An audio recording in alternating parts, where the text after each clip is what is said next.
Jumped the gun again.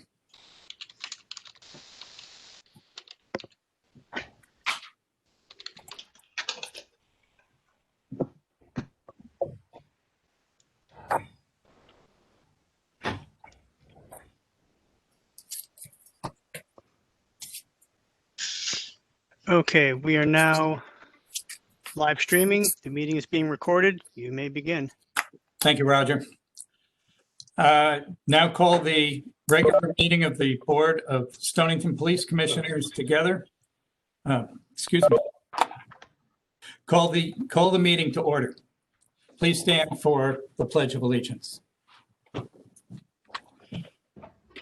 pledge allegiance to the flag of the United States and to the republic for which it stands, one nation, under God, indivisible, indivisible, with liberty and justice for all.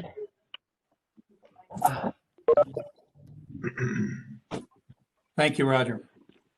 At this time, I would like to invite Commissioner O'Shaughnessy to make a statement, after which time I will make a statement and then open the floor to the public. Commissioner O'Shaughnessy, please. Bob, you need to unmute.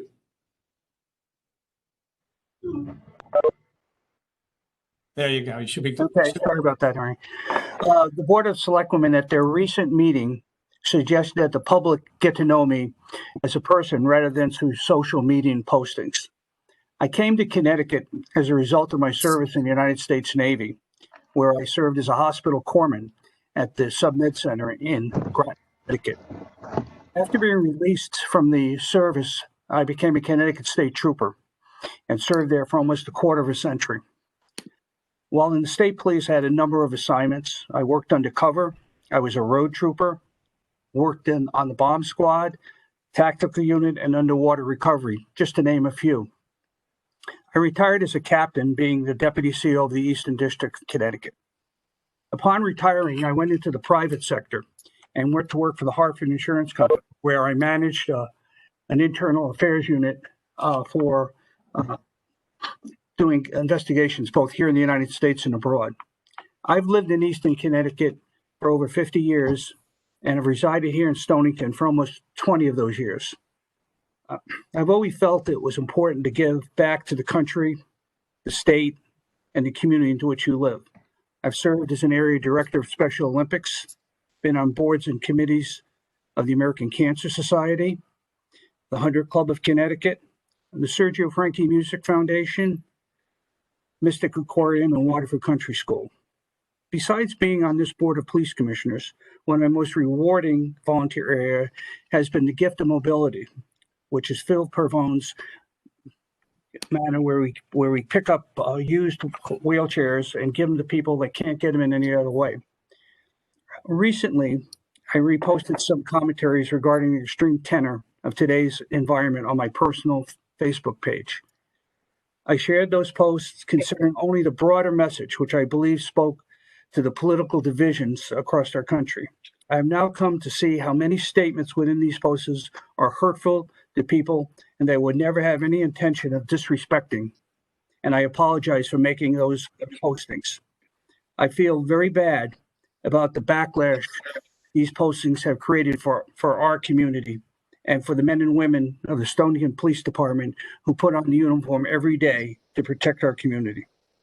While I have come to better understand how many of the lines within the posts contained hurtful rhetoric toward many different people, I also believe I've been portrayed in both the social and printed media as someone whom I am not.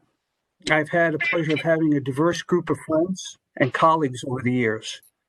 I believe those people who have known me through these years of close personal relationship would agree that the person portrayed is not the man that I am. As a member of the Police Commission for the last 4 years, any vote that I have taken has been based on what's good for the town. We've all seen community strong signs all around town. We're part of our response to COVID-19. I love that those signs remain visible now to remind us that we are indeed a very strong community holding shared ideals and values. I want to assure you that I always share those strong values and always honor them. In the past week, I have met with Gene Jordan, president of the New London chapter of the NAACP, and member Reverend Florence Clark, to discuss these postings. I appreciate this opportunity and looking forward to further discussions and a stronger working relationship. It has been through these discussions, along with others, that I've come to better understand my error in judgment by sharing these posts, particularly as a leader in our community. Working with my fellow members of the Police Commission, as well as the Board of Selectmen and others, I'm looking forward to continue to engage and educate us on many important topics facing our community, including those of unconscious bias. I hope we can look for ways to build up rather than tear down. I hope we can restore civil discourse and not continue to assume bad intent when we disagree.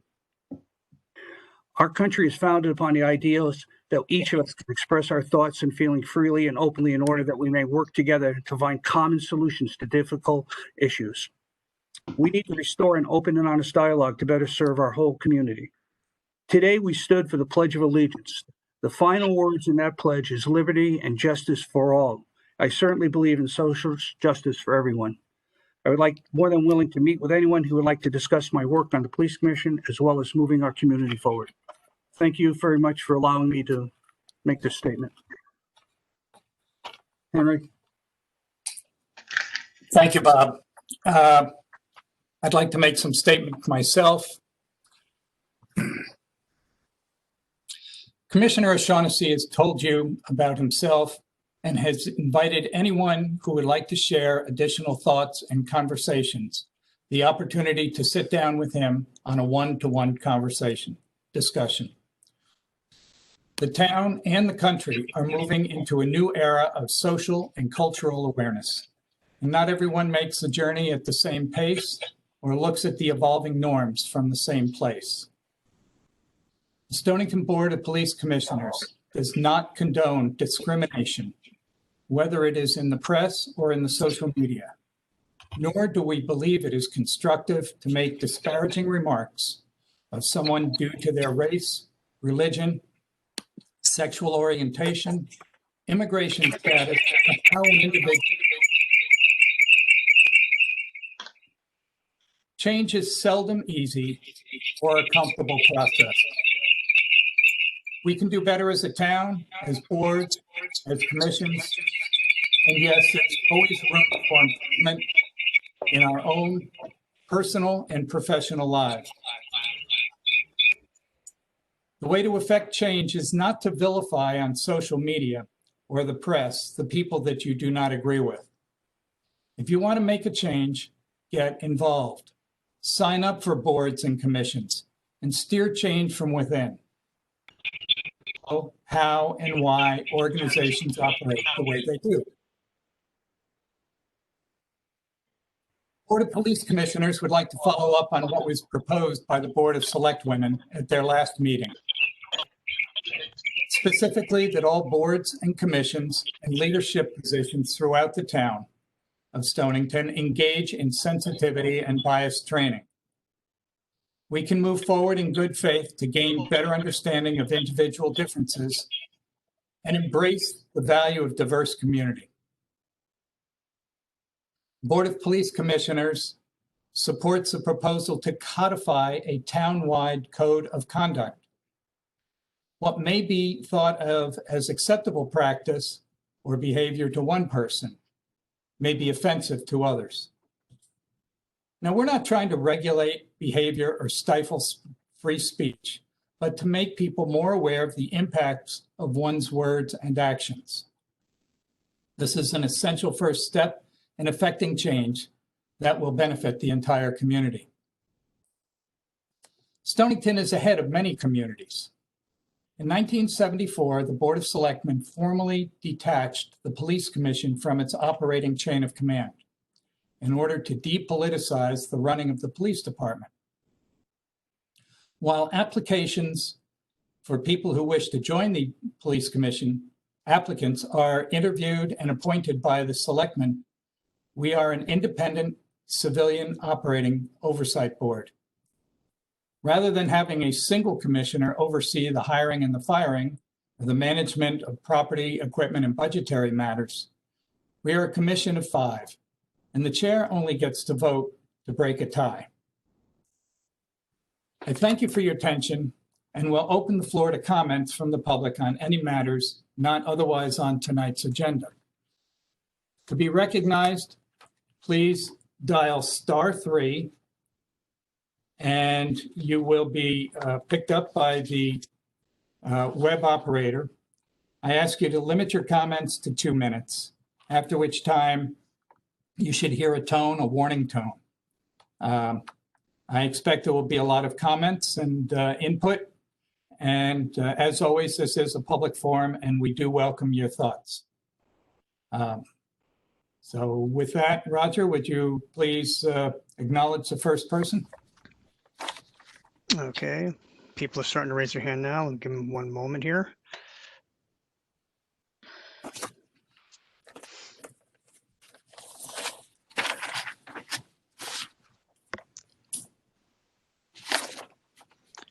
Okay, caller, go ahead.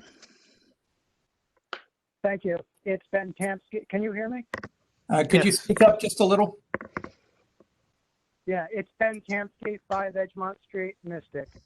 Yes, You sir. can hear me? We can, Okay. Mr. Tamsky. Thank you, Chairman Gord, for recognizing me. Good evening, Commissioners. I'm speaking in reference to item 4D on the agenda. Mr. Tamsky, Planning and zoning. Mr. Tamsky, I would ask you if you have an agenda item to speak to, if you would please hold your comments until that comes up in the order of the meeting. Oh, I'd be happy to. I didn't know that I'd be given the opportunity. Thank Okay. you. Thank you. Is there anybody else who wishes to make a comment? Yes, caller, go ahead. Can you hear me? Yes, go ahead. All right. My name is Bill Coyle, and I'd like to discuss the parking issues and traffic in Mystic. Is that a good time to do that now? Well, these are comments in I'll general. limit it. Yeah, go ahead, Mr. Coyle. All right. I own the property at 32 Willow Street, and I own the property at 22 East Main. We've had that in our family since 1951, and the Willow Street property since 1969. On Sunday, I was in town, and it took my wife 40 minutes to be able to back out of our driveway. The commission, I feel, was very, very poor in allowing Cottrell Street to be made one way. Now, I don't know if Holstein and Whalers Inn is wagging the town's tail, but let me tell you, those cars were all the way down to Washington Street. At the Main Street end, people thought it was a one-way street, and there was 2 rows of traffic, one trying to make a left-hand turn onto Main Street and one trying to make a right-hand turn. Coming from I which was- direction? They're heading north. From Willow. Yes. Okay. And so Willow Street is a 2-way road. But I called the police department and spoke with a supervisor. If any emergency vehicle had to come down there and it was a life and death situation, I feel as though the town would be held liable because you cannot get down there. All this traffic is going on to Jackson Avenue and going on to Willow, and it was a very poor decision to make more parking spots to replace the ones that the town took away with the foolish streetscape, which was a disaster. And so I think you better put Cottrell Street back the way it was. It worked for the last 200 years, and I have no idea why it doesn't work now. So that's my say. I got nothing else to say. Thank you, Mr. Coyle. We appreciate your comments. All righty. Have a good evening. Thank you Thank for you. your time.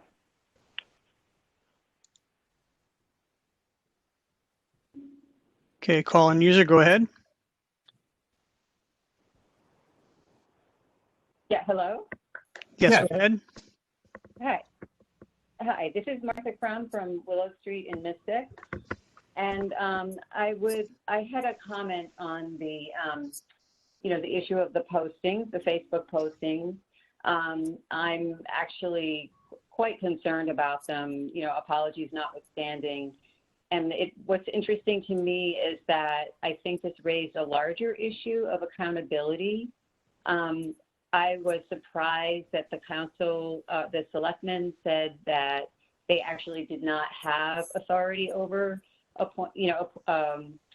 the police commissioner, and so it was unclear who is the commissioner accountable to, and which raises, again, just from the comments I read, it seemed like there was no one that he was accountable to, and sort of in an era where police accountability has become such a huge issue, I was wondering where we could find whatever contract the police union has negotiated with the town to kind of understand what the issues of accountability are when things that are deemed inappropriate are either said or done.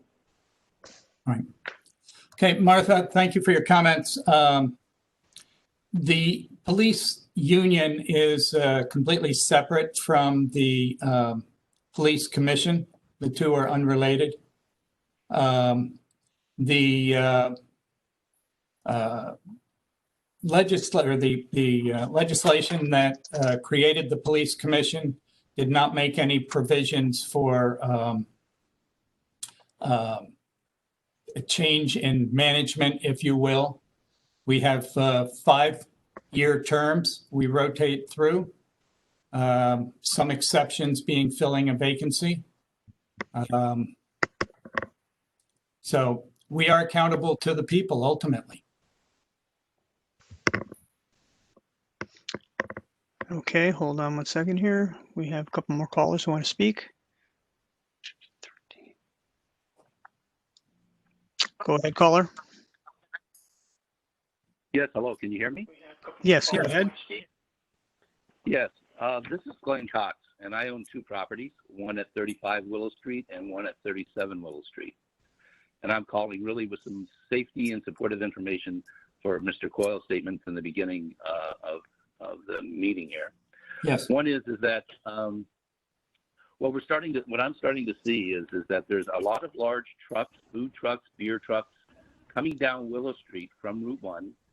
And what it does is in the morning, if there is oncoming traffic, it's causing cars to get up on the sidewalk, being redirected down Haley Street. And so I know that there's a sign there that talks about buses of certain capacity can't go down the street, but we've seen tractor trailers holding, 10 cars coming down that street. So it really becomes a safety issue where cars, also the employees are parking all along that street, so there's no two-way, and it's causing cars getting up on the sidewalk or on other neighbors' lawns. The other issue that we have that I think is a safety issue is right now I can't get out of my driveway. When I have to nose and creep out the driveway because what's happened is it's even becoming more often now that there's been increased traffic. We've definitely seen increased traffic with Cockle Street, becoming a one-way. But it's almost 3 times I've been almost hit, and I can't see the cars oncoming. So there's a safety issue there. The other part is I had talked to the police chief, and they came out and they extended the yellow lines on the driveway, both on 35 and 37 Willow Street. Right. And there is nobody, that's all disregarded. I actually had people pulling into my driveway, and I couldn't get out. The last thing I think that somehow has been overlooked is that when you pull out of Willow Street onto Route 1, right there where the pet store is, across from the Grass and Bone, twice almost I've hit somebody that's walking out from behind that fence when you look one way, and they walk into your car thinking they're walking through a crosswalk. So it seems like all these activities occurred prior, but they've increased significantly since Coxwell's become a one-way. So I think there's about 3 safety issues there that I shared with you that I'd like you to take into consideration. Great. Thank you for that. Let me just make a couple of observations. One, if somebody's parking in your driveway and blocking you, by all means, please call the police department. We'll send somebody down and take care of that. More general comment that the traffic, and I hear you on the traffic. It took me quite a long time to cross the bridge over the weekend. I would point out that it was a holiday weekend, and that I'm not sure that Cottrell Street was the sole contributor to the traffic backup. But as we said when we put when we made Cottrell Street one way, it was a provisional change, and we said we were going to give it a 2-year look-see. The end of this summer has, it's been tough. It's been tough on everybody down there. The traffic is backed up. Again, I'm not sure that's a direct reflection of Cottrell, but we absolutely appreciate all the input, and we'll register that. And if we decide in the next 18 months that this is, direct reflection on Cottrell Street, I expect remedial actions will be taken. But please keep these comments coming, especially if we can directly tie any issues to the Cottrell Street change. Okay, one more call on user. Go ahead, user, you're ready to go. Hi, my name is Joseph Trelli. I own a home at 19 Rossi Avenue in Pawcatuck. I am commenting on the posts from the commissioner. I'm a young father in Pawcatuck, and I'm very concerned about some of the comments that were made on your posts. I have a profound respect for police and police service, and I appreciate what you've done with your life wholeheartedly. But when I saw the things that you were posted, my jaw dropped. I have to be honest with you, and I appreciate everything that you said prior to this. But these, I'm all about difference of opinions. I love debating people, especially with different views. But these aren't fiscally conservative, states' rights, kind of like the classic conservative stuff. These are things that really speak to a really dark underbelly of the far right. And it's deeply concerning when you say, America's heading towards an iceberg and comparing us to the Titanic, or when you've alluded to people coming and trying to change our culture. As an Italian American, and I assume that you're Irish American based on your last name. That's what people were saying about our people when you came over. So again, I appreciate everything that you said, but this flies in the face of what I think Stonington is all about. And so I appreciate your comments, but I think there's more to this than just a simple apology at the beginning of the meeting. Thank you. Thank you, Mr. Torelli. I invite you, as has Commissioner O'Shaughnessy, to sit down with him one-on-one. He may be reached through the police department. If you call 860-599-4411, ask to speak to Natalie. She will get in touch with Mr. O'Shaughnessy, and I'm sure he'd be happy to chat with you further. Okay, we have another call-in user who would like to speak. Stand by. Okay, go ahead. Hello, my name is Jason Hine. I live in Mystic. Can you all hear me okay? Yes, Jason. Great, thank you. Well, thank you for what you're doing, and I appreciate everybody's comments, and I appreciate Commissioner O'Shaughnessy's apology. So thank you for that. And for those of us that were truly offended by the posts and who work with folks closely, in my case, with folks in the minority communities, that apology goes a long way, and so I appreciate it. My question is, what do we do now? My concern is that the posts have a sort of longer lasting effect in that, I've heard from a lot of minority folks that Stonington isn't necessarily a feeling of it's not a welcoming place for them. They don't feel welcome. And I was always surprised to hear that because I don't see it necessarily, but I'm coming to understand that folks from minority groups don't feel welcome in Stonington. In light of the posts that came from the commissioner, is there more the commission can do to help those that may have been dissuaded from participating?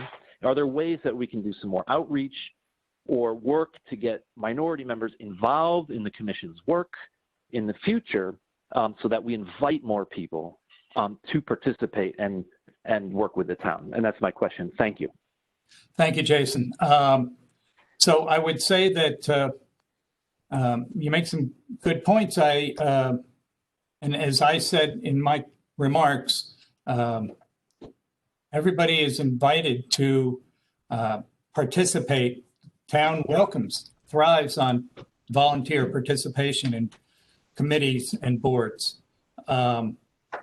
The applicants for Stonington Police Commission, applications are being accepted through, I believe, the end of this month. And interviews will take place for my replacement as I roll off the board. Interviews will be taking place in October. And, we all have an opportunity to take advantage of this. I think with the leadership we've seen from the Board of Selectwomen and the goal to bring to the forefront formal bias training, I think just raising a consciousness and awareness amongst the leadership in the town will hopefully move things down the right path. Okay, that's all for the call-in users. If you've joined the meeting on a computer and you would like to speak for the public comments, simply hover your mouse cursor over your name. You should see a hand pop up to the right. Click on that. It will raise it so I can see you, and I will be able to unmute you. I'll give people a moment to get that done.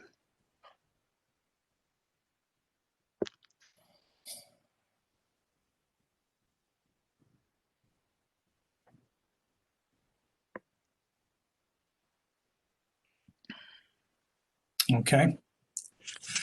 All right. Sounds like that covers it. I'd like to move on to items of new business. Item 4A, we are going to table because the company that was going to be speaking to that is not currently available. Item B, approval of bid waivers, strobes and more. Chief, perhaps you'd like to speak to this? This is our company that we use every year to outfit the cruisers from the SIP account or Capital Improvement Program. So it's a Westlake company that we've used probably for close to a decade. They know our cars, they know what to do, they know our setups.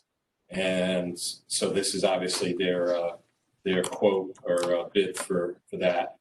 So I'd recommend to the Police Commission that they approve a bid waiver for strobes and more for the outfit of our this fiscal year police cruisers. Do you find this bid to be in line with past bids? Yes.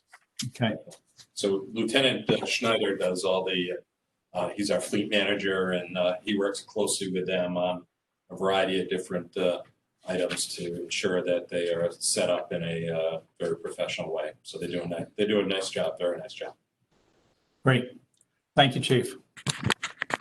Okay, do I hear a motion to request a bid waiver for strobes and more to upfit our new vehicles? Mr. Chairman, this is Commissioner Tabor. I'll make that motion to approve the bid waiver for strobes and more. Thank you. Commissioner Shaughnessy, I second that. Thank you. Motion's been made and seconded to request a bid waiver for strobes and more. Is there any discussion? Hearing none, I will go down the roll. Commissioner Shaughnessy? Aye. Commissioner Tabor? Aye. Commissioner Elmer? Aye. Commissioner Tabor? Excuse me, Commissioner Turner? Commissioner Turner? You have to unmute. Bill? Commissioner Turner, you vote yes? Aye. All right, thank you. Right, the motion has approved. Next item, planning and zoning application for wind development, 27 West Broad Street and 15 Cogswell Street, the Campbell Grain Building. Mr. Sweeney, are you here to talk about this? I am, Mr. Chairman. Thank you for having me tonight. Good evening. Again, for the record tonight, my name is Bill Sweeney. I'm a land use attorney and a partner at the law firm of Tobin Carter in London. It's a pleasure to be here before you tonight, even if it's in this virtual setting rather than the conference room in Pawcatuck.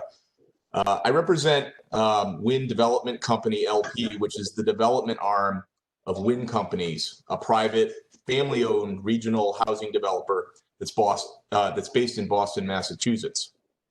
I appear before you tonight in connection with my client's application for a planning and zoning approval for an 82-unit affordable housing project, which is being submitted under Connecticut's affordable housing statute. And it's just to be constructed at 27 West Broad Street and 15 Cogswell Street in Pawcatuck. For those of you who are familiar with Pawcatuck and have been in the community for some years, you know this is the former Campbell Grain Mill property. I just want to introduce a couple people who are joining me here tonight that you'll hear from some of them as well. Joining me this evening is Matt Rabena, who's the project manager with Wind Development. I also have Adam Stein. Adam is the senior vice president for Wind Development Companies. Also joining me is Paul Vitaliano. He's our project civil engineer. He's with VHB. And Joe Balskas, who is our professional traffic engineer with VHB. And you'll be hearing a little bit from Paul and Joe in a second. My plan this evening is to provide you some just brief background on the site and an introduction to our project.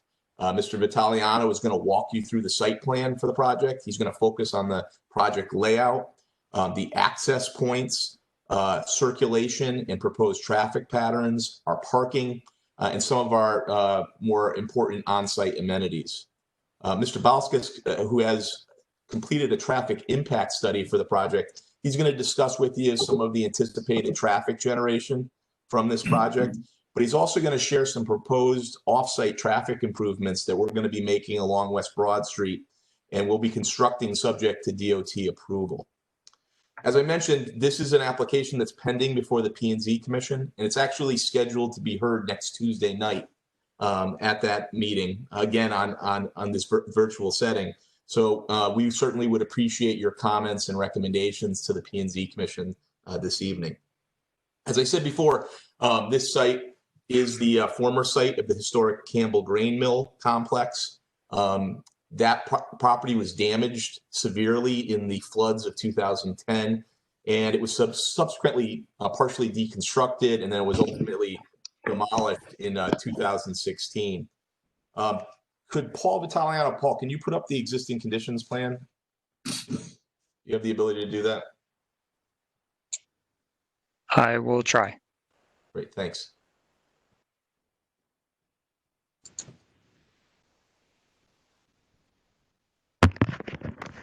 Paul, stand by. Let me make you a presenter. Looks like you've got that. Good deal. Terrific. If you could just go to the existing conditions.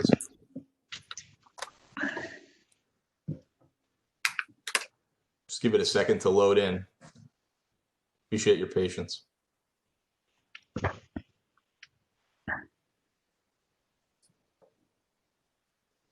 The virtual medium's a little slower than putting the board up on the email, so. Yes, I apologize for that. There we go. There you go. Terrific. Thanks.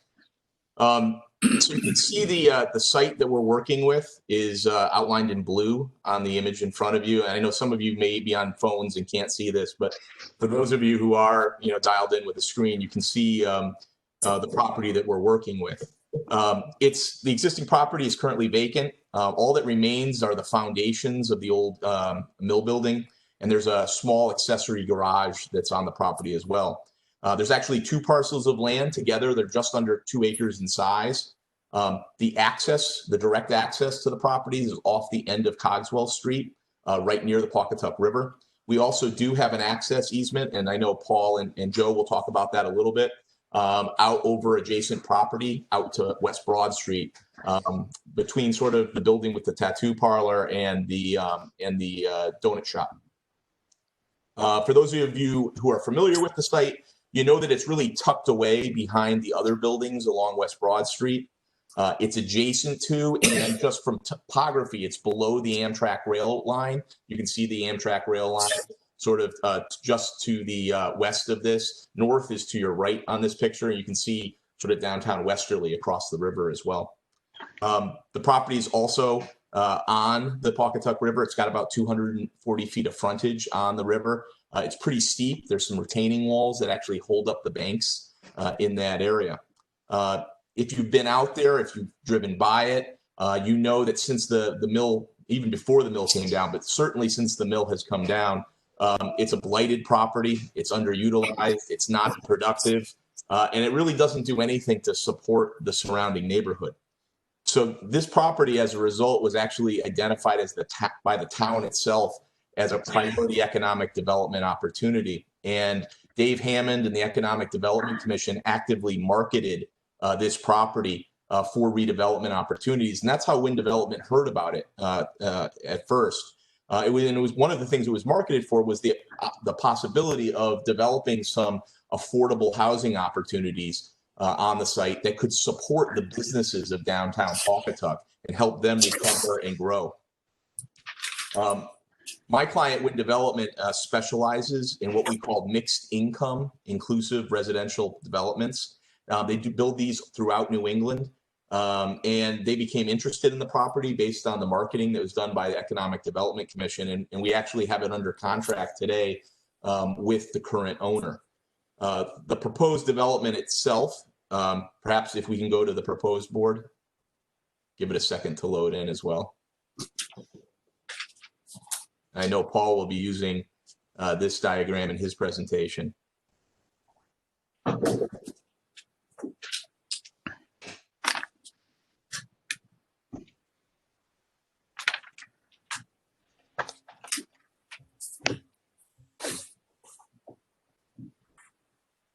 There you go. Great. Thank you.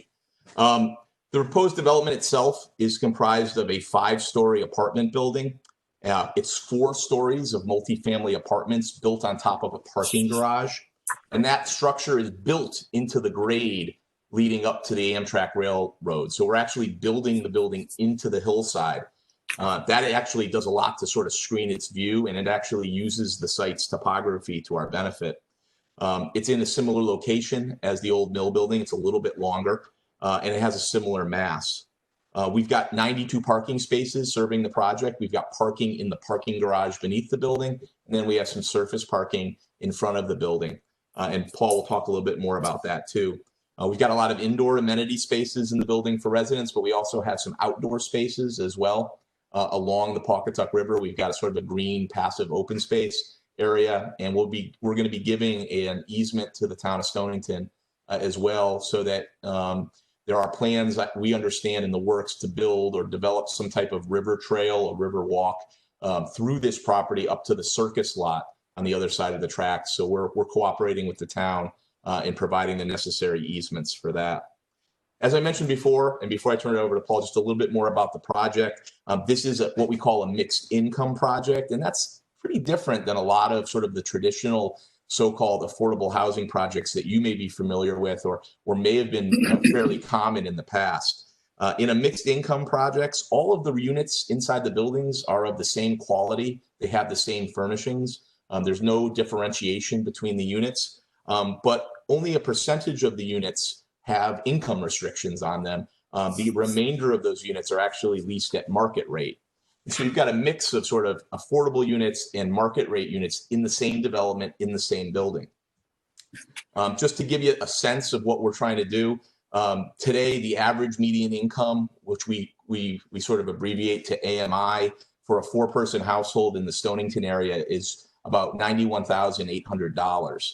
And to qualify as an affordable housing project here in Connecticut under Connecticut law, This property is going to be made subject to a restrictive covenant for 40 years that will require at least 30% of the units in this building to be leased to households with an income of 80% of that average median income. So today, that average 80% is about $73,000.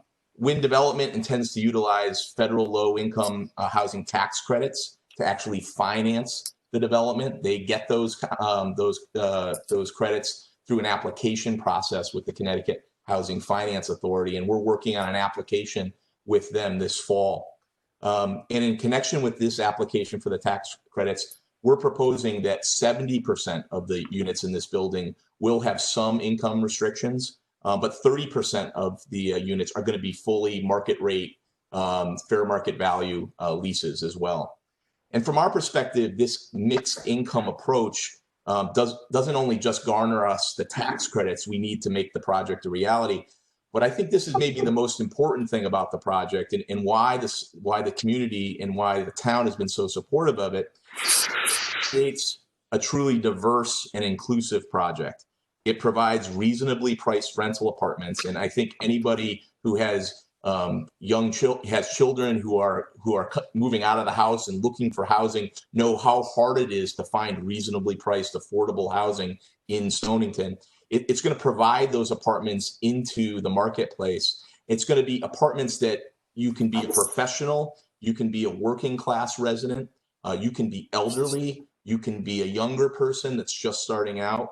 And maybe most importantly, it's going to allow people to join the Stonington community regardless of their socioeconomic backgrounds. It's going to give opportunities for a more diverse and inclusive actual population in Pawcatuck. And from our perspective, and Joe, Mr. Balkas will talk about it, particularly in your jurisdiction tonight as the police commission, this is still just a modest project. It's only 82 units overall, and that's only going to have a very small impact on traffic, a very minimal one, and one that we're going to more than reasonably address with our improvements to West Broad Street. Those 82 new households that hopefully will be built on this site in the coming years, they're going to be 82 families and 82 households that live in Pawcatuck, who frequent the businesses in Pawcatuck, who become regular customers of the businesses in Pawcatuck. And we think that will have a dramatically positive impact on the revitalization of downtown and creating some synergy and catalyst for other development and redevelopment in the area. So with that, I'm going to turn it over to Paul Vitaliano. He's just going to quickly go through the project layout, sort of detail a little bit more than what I've shown, and then we're going to turn it over to Mr. Balkas, who will go through his traffic analysis. Paul? Thanks, Bill. Yeah, I'll be brief. I'm sure we all want to really hear from Joe and ask some questions, and Bill did a great job setting the table here. I just want to talk about some of the access points and some of the features, speak to them a little more. So our main access point is down Cogswell Street, basically at the very northern end of the street. It's kind of near where the curb cut is now, if anyone's already been down there. As you would enter the site here, what you see in gray would be our proposed pavement area. Parking on either side of you. You continue basically in one direction and continue all the way through. If you wanted to use the alleyway that Bill mentioned to exit, would you have a right to use that? So there's basically a secondary curb cut here. When you're internal to the site, as was mentioned earlier, there are 93, I believe, parking spaces, and 44 are outside and 49 are on the ground floor of the building. I won't switch over to the rendering just because you saw how long it takes to load, but the ground floor is the parking, and there's the 4 units above that. So this is our entrance to the parking garage here. The entrance to the building itself is in this location. And the other important feature for us too is really providing that connection to downtown Pawcatuck and also to the train station in Westerly for that matter. So what you see here in this tan color is sidewalk. And what we're doing is connecting the front of the building through this green amenity space all the way down to Cogswell Street, so that you could have an easy connection to downtown from the sidewalk that is there now, to frequent the businesses and also to, like we said, go to the train station and just basically enjoy what the town has to offer. To that extent, we are providing some amenity space for the residents. There's what you see in green is landscaping. So we're creating a nice buffer to the river that doesn't really exist there today. And we thought the sidewalk with some bench areas and seating areas would be a nice amenity and plus for the tenants that will live there. What you see up here is kind of changing color. It's an amenity space that's internal to the building, or access is internal. You would exit from the second floor, and it's basically patio and seating area up here. As was noted, we're on a slope, so there is a terraced wall here. So this really is meant for the residents, but certainly having some green space and buffer to the river we felt was a plus as well. One other thing I just wanted to mention about Wynn, having worked with them for several years, is that they do own and maintain their property. So there will be facilities people on site that obviously helps with security as well as maintenance, identifying issues right away and dealing with them as they happen. So you wouldn't have problems linger as tenants or issues come up that can be addressed quickly. So having said that, I'd like to pass it off to Joe to talk about traffic, unless there's any specific questions. Before you Yes, move sir. on, Commissioner O'Shaughnessy, I have a question. Is there going to be a restriction on the amount of parking spaces each apartment's going to have? Because if you have 82 apartments and 92 parking spaces, there's going to be a restriction on how many vehicles or parking spaces each apartment's going to have? There probably will be. If Matt Rabanya, who's on the call from Wynn, would like to answer that, that would probably be best. Okay, great. Thank you. Go ahead, Matt, if you can answer the parking question. Sure. Can everyone hear me okay? Yes. All right. So yes, we expect to have about one car per unit on site. That's what we have seen in our more recent lease ups nearby, including one over in East Haven. If it does get to the point where there are more cars than units, we would adjust it at that point, but we would have to implement a 1-to-1 car limit per unit at that point in time. I would also add that by the zoning regulations in the Pawcatuck Village for multifamily development, the zoning requirement is one car per unit. I mean, one space per unit. So you would need a minimum of 82 spaces for this project. We're providing 93. Thank you. Mr. Sweeney, if I may, this is can you hear me? This is Commissioner Tabor. Yes, Commissioner. How are you? Good. And as long as we're on the parking, I do have a question. It's one of clarification on the information that was part of our package. And the first page is Wind Development Company, Campbell Grading, Affordable Housing Project Statement. Yes, sir. That's what I'm looking at. Yes, sir. And this is, I'm just asking this for clarification. You're talking about towards the bottom of the page, last paragraph. They're talking about the 93 parking spaces in excess of what is required per zoning requirements.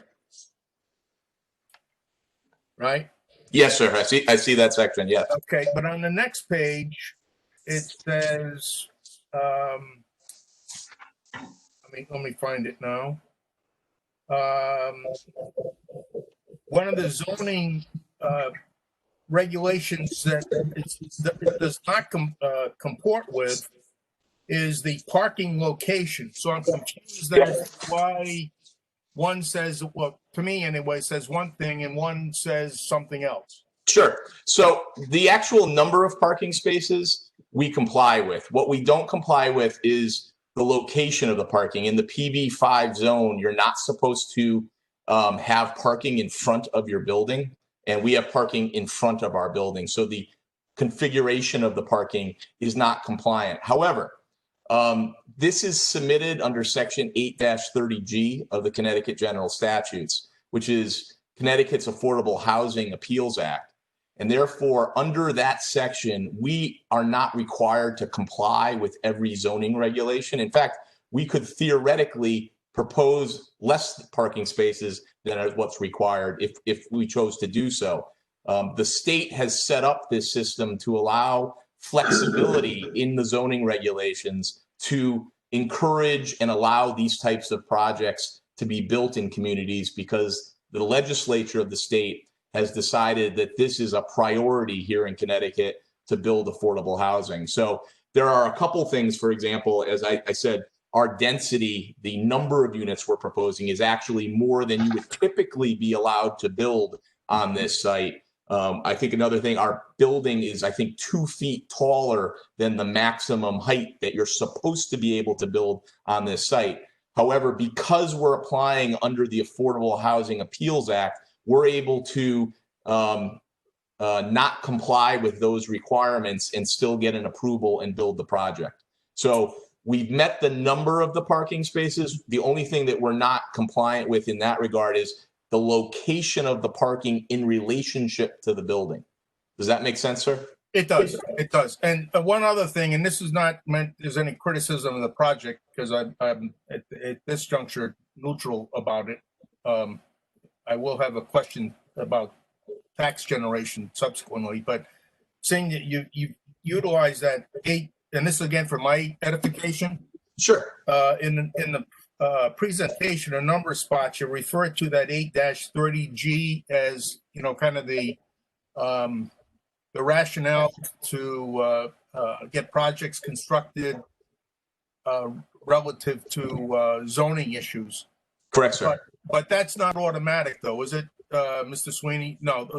No, it's not. It's towns can get a waiver for that, or a moratorium for certain things too. Yep, that's correct. Yeah, that's correct. 2 things. You know, towns there is a process to seek a moratorium. Stonington has not availed itself of that process, and there's no moratorium in place in Stonington. And I'm not at all suggesting that's what we should do. I'm just asking for clarification. That's all. The other thing is typically in a planning and zoning application, the burden is on the applicant to show that we comply with all the zoning regulations. In an affordable housing project, the burden is shifted to the town, and the town must approve the project unless there is substantial evidence of a public safety or health threat as a result of the project. So it provided that we provide a project that meets as many of the requirements as possible and does not propose a serious public safety or health threat, we should be given an approval. That's basically what the law says, because the legislature has said affordable housing is such a critical item here in Connecticut. It's so hard for so many people to get reasonably priced housing. So we are availing it. I would say, and I think I know I've talked with Chief Stewart about this when we met, prior to our application. This is what people in the land use field call a friendly 830G application. We've done our very best to comply with almost every regulation we possibly can, and we want comments and suggestions from the community. We're not here to shove a project into Pawcatuck. We think this is an amazing opportunity to take a site that is so blighted and so distressed and bring it into something productive, providing affordable housing, but also supporting all those small businesses in Pawcatuck that are really starting to get moving. And to have 82 new households being customers, we think is a really exciting thing. So I hope that explains a little bit more about how the 830G process works. No, it does, and I appreciate that. Again, I'm not indicating any objection to the project itself. I'm just looking for some clarification and better understanding of some of the things that you've presented. That's all. No problem. They don't come along every day in Stonington. So this is, I think there's only been, in my time, there's only been 2 or 3 applications in the last decade or so. So it is somewhat of an unusual application in that way. And I do have a couple more questions when we get to the end too. Great. Maybe at this point, if I can introduce our traffic engineer and have him talk a little bit about the work he's done on the project and some of the work that we're proposing for West Broad Street in conjunction with the DOT. Thank you. Joe? I'm sorry, I had on mute. Good evening, everyone. My name is Joe Balskis. I'm a professional engineer, state of Connecticut. I'm the director of transportation systems for VHB. As has been talked about, I'll be presenting the traffic study. I have a brief presentation I want to go through. If I can share my screen, that's okay. I can share screen. Yes, go ahead. All right, let me do this here. Can you see my presentation slide? We can see it. Okay. All right, so this is just a quick presentation of summarizing the traffic impact study that we prepared. And so a couple things. I've been out in Stonington, since this project started, probably 6 times now, between observing traffic, going to Hoof's Restaurant, going to Saltwater Farms Vineyard, going to Stonington Vineyard, any other things in Stonington. I don't know why, it just became a magnet for me this summer. So I've been driving by this site many times. I have a very good understanding of what's going on in this area of West Broad Street. So I'm going to walk you through the existing conditions, talk about the traffic generation, our recommendations that Bill Sweeney talked about in terms of improvements, and that includes the concept, and then be available for questions and answers as needed. So real quick, existing conditions, we have 2 intersections that we looked at. This is a map showing the Pawcatuck area. And we focus on the Cogswell Street intersection and Liberty Mechanic Street intersection. Those are 2 intersections. Obviously, as we all know, it's Route 1. It's a very busy corridor. It's a key connection to Rhode Island. There's huge summertime traffic peaks that we've been seeing for years. The good part is that there's no traffic signals nearby. I think the first traffic signal is to the west at 254. So no real signals nearby to stop traffic, even in Rhode Island. We have about 25 mile an hour posted speed. But observing travel speeds during the peak hours and off-peak hours, not much higher, about 30 miles an hour, which is a good thing through the West Broad Street area. That results in a high pedestrian yielding rate for pedestrians crossing West Broad Street. We have high yielding rates, and maybe you've noticed that if you drive through there, you'll see that cars are more inclined to yield to pedestrians crossing across West Broad Street. We also have some issues with restricted sight lines, and this is one example of the Cogswell Street sight line. And the picture here, as you look into the left into Rhode Island across the bridge, that it can be difficult to see from this point on Cogswell Street. There's a car parked in front of the restaurant there. So that's something you got to deal with. There's also a sight line issue on West Broad Street itself that we have to deal with if you're trying to turn left into Cogswell. So a couple things that we got to deal with in terms of the intersection. The roadway itself, West Broad Street, as shown here, it's a minor urban arterial roadway fed by collectors from 234 as well as Mechanic Street. So it's an important roadway for the state of Connecticut and for travelers. We also have traffic data, traffic counts that we collected from DOT. This is a map of the DOT website showing traffic volumes as they are today. Basically 16,000 cars a day on West Broad Street, about 9,000 on Liberty, 4,000 Mechanic Street, and I won't talk about the ones in Rhode Island, but similar volumes in Rhode Island. And this is an example, snapshot of the DOT traffic counts themselves going back to 2008. And I've highlighted there in a circle there, there's counts done by DOT in May of this year, showing about 16,000, and then in August of 2015, about 22,000. With a peak in 2011, I'm sorry, yeah, 2020, 2017, 2011 shows the counts there. And you'll see there's a decrease in the traffic counts from 2011 down to 2017. And obviously with the pandemic, it's reduced even further. And this just highlights again the traffic volumes that we have from DOT for the peak hours along West Broad Street in Cogswell. And again, it's right now it's about 16,000 vehicles per day on West Broad Street, down from a high of about 22,000 in 2017 and even higher volumes back in 2011. We also look at crash history when we do traffic studies. We look at what are the crash reports we're seeing at the study intersections. And both intersections we looked at, again, Cogswell Street at West Broad Street, as well as Liberty Street Route 2 at West Broad Street. And there's an interesting reports here. You can see here from the presentation slide, we look at the last 3 years. In the last 3 years, Cogswell Street intersection had 15 crashes, about 5 per year. And almost all of them, I think 13 or 14 were rear end collisions, to be expected with some of the congestion we see during the peak hours. Then you go to Liberty Street and Mechanic Street, Route 2, and it just blossoms out to 44 crashes. And most of them are angle types, a lot of rear ends. And we know that that intersection has some issues. But notably, the crashes that we saw, there's no real serious injuries, no fatalities in those last 3 years, no serious injuries. Most of them are PDOs, we call them, fender benders, property damage only. And as a result of my review of these intersections, I immediately saw some issues at the Liberty Street intersection and recognized there's some issues there, and it's been there for years, I'm sure, as you all know. And I actually contacted DOT, Canadian DOT headquarters in Newington, and as well as Vic Chapman, the district traffic engineer. And DOT is actually looking at the intersection right now, Liberty Street, Route 2 intersection. They were alarmed by the crashes that I showed them that are happening. And the highway management unit at DOT is actually looking at this intersection of Route 2 and Route 1 to see other things they can do to the intersection. So I'm not making any promises there, but I would tell you that DOT is taking an renewed interest in the intersection to see what they can do about the significant number of crashes, 3 times the number of crashes that are happening at the intersection. And so I know your eyes are all familiar with it as well as myself in watching. This is just a quick sample of the reports that are the crash reports in the traffic study itself, showing a summary of the crashes for each intersection. Cogswell Street to the left and Liberty Mechanic Street to the right, and just summarizes the reports of crashes for the last 3 years. As you see there, Cogswell Street, it's almost all rear ends.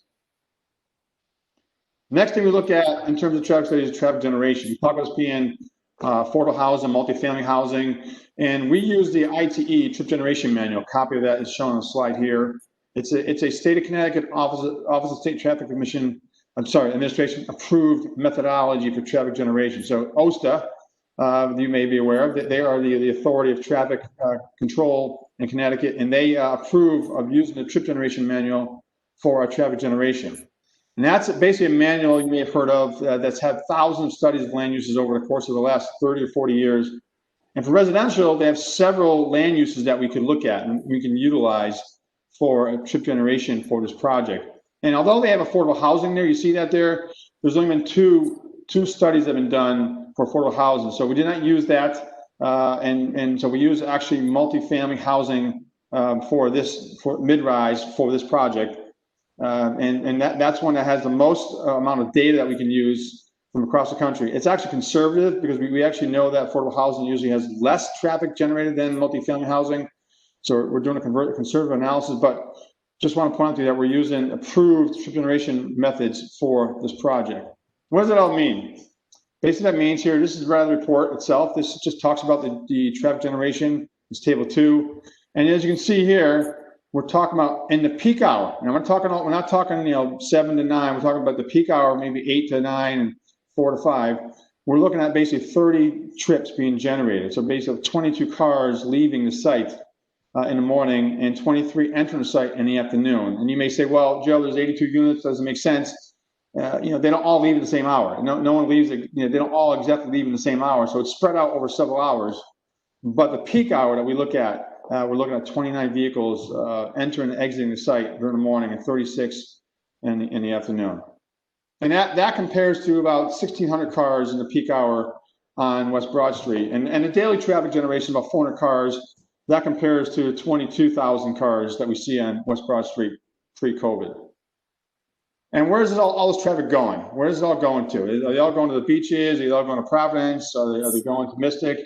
So we basically look at the U.S. government census journey to work data to allow us to enable a distribution based on employment centers, based on roadway connections, based on where Interstate 95 is. And based on that, we generated that most of our traffic is going to be going west, staying in Connecticut, going west, going up Route 2 to 95 to Providence, going west of 234 to 95 to go west, possibly to the employment centers in Groton, and some traffic obviously going east into Rhode Island up through Warwick.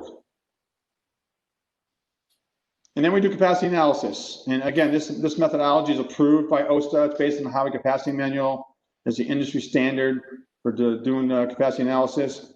And we look at the weekday morning and then weekday afternoon peak hours for the capacity analysis. So we look at basically the Cogswell Street approach. How is traffic leaving Cogswell Street? How is it going to operate? Existing, no build, meaning just before it opens, build when it does open, and what happens. And what we found in our analysis is there's no change in the level of service for the Cogswell Street approach. There's a small increase in queuing, but there's no increase in level of service. And when I say level of service, what does that mean? And rather than me telling you exactly what it is, it's basically a measure from A to F of the quality of your intersection operation, your delays basically. And this term on the side here comes out of the report, and it's a definitive term for how level of service is taken into consideration. But we're looking at A through F in terms of how the intersection and approach operates.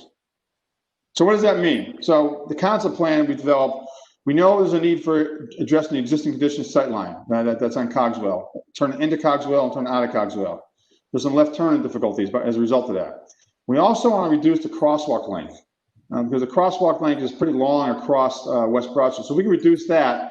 That minimizes disruption of travel time and vehicles driving on West Broad Street. So what are our recommendations? We've got 6 recommendations here that I'm showing on a plan. Basically involves some restriping of the pavement markings on West Broad Street, creating a bypass for left turn traffic, relocating the crosswalk.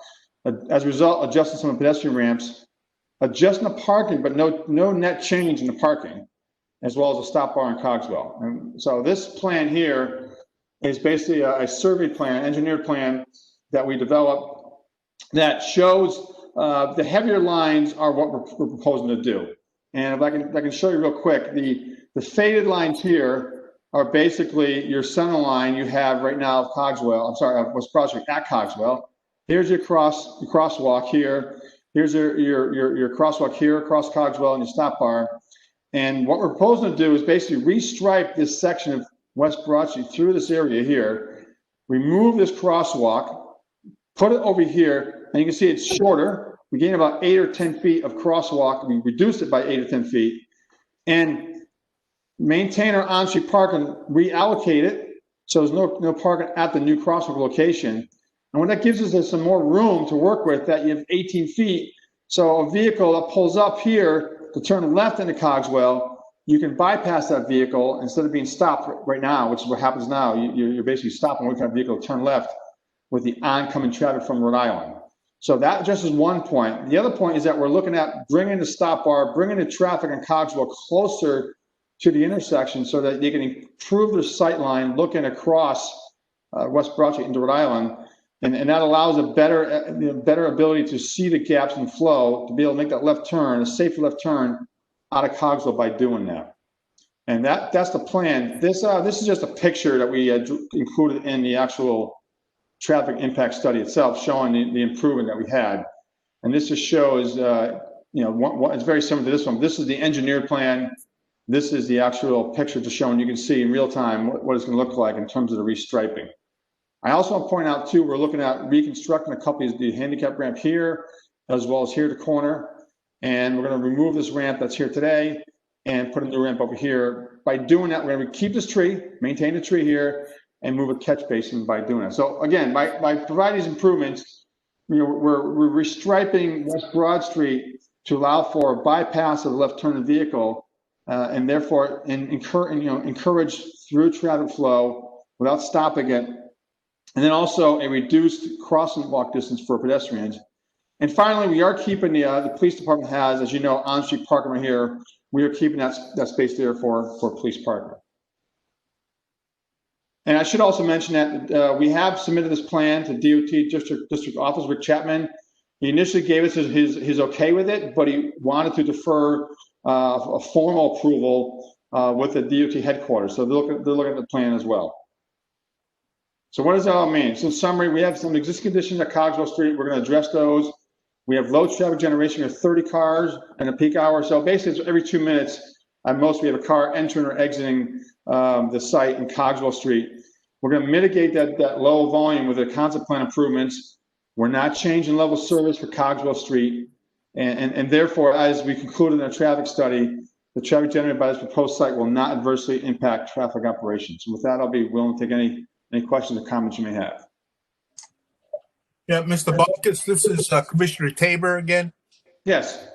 Going to the second page and getting back to something I think Mr. Sweeney referenced earlier, the second page of the proposal, first sentence is primary access to the site available from Cogswell, which we've gone into great detail and talked about.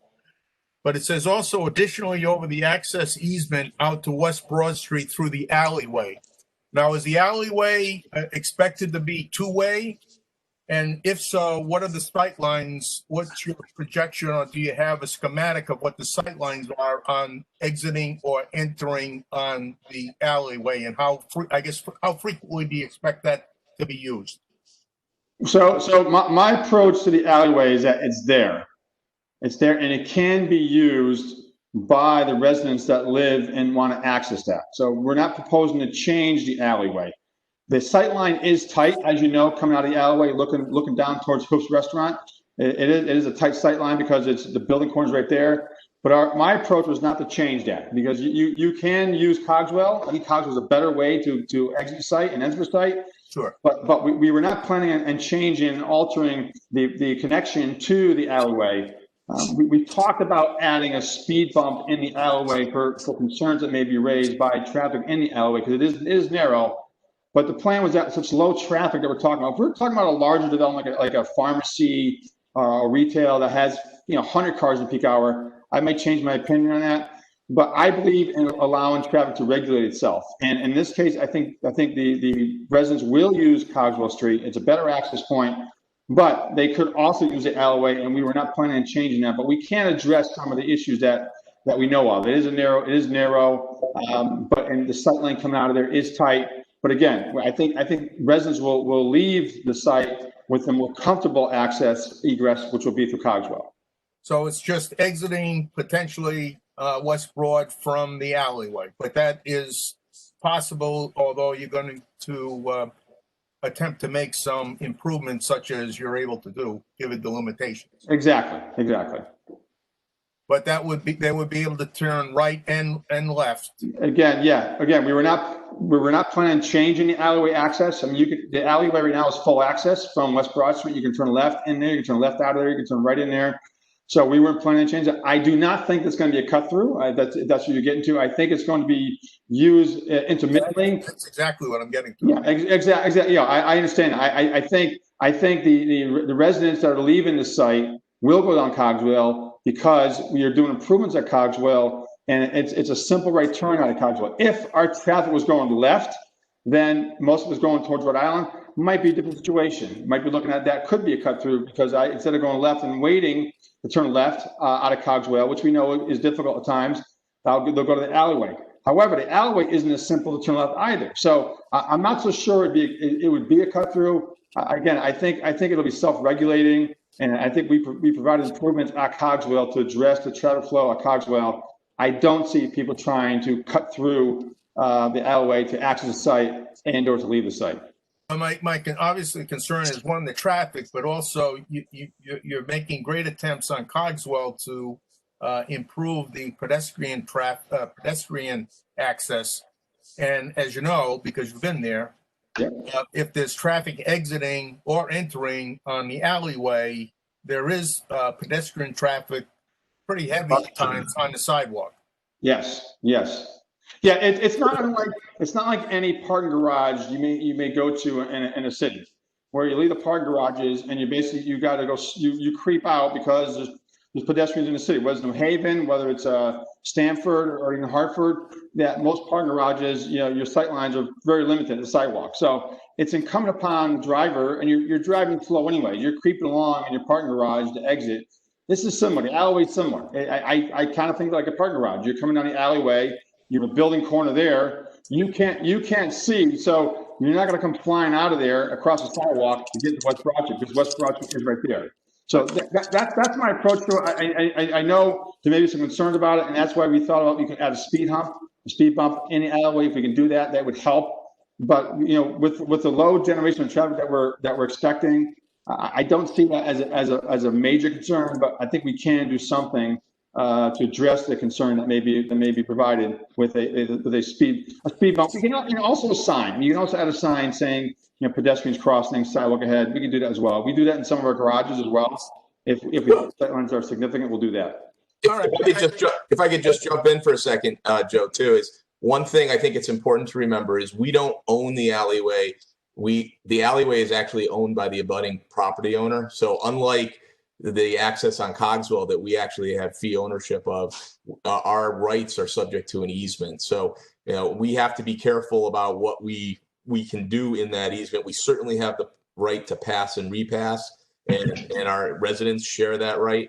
We would have to work, and we have a good relationship with the owner. We've talked with them. He's very supportive of this project, but there are other parties that have rights over that same alleyway. Thank you. That's excellent. Have rights over that same alleyway as well. And there's actually parking for that building behind the building as well that's accessed by the alleyway. Right. Okay. Thank you, gentlemen. This is Commissioner O'Shaughnessy. I'd like to ask the chief to comment on the moving of the crosswalk. Chief?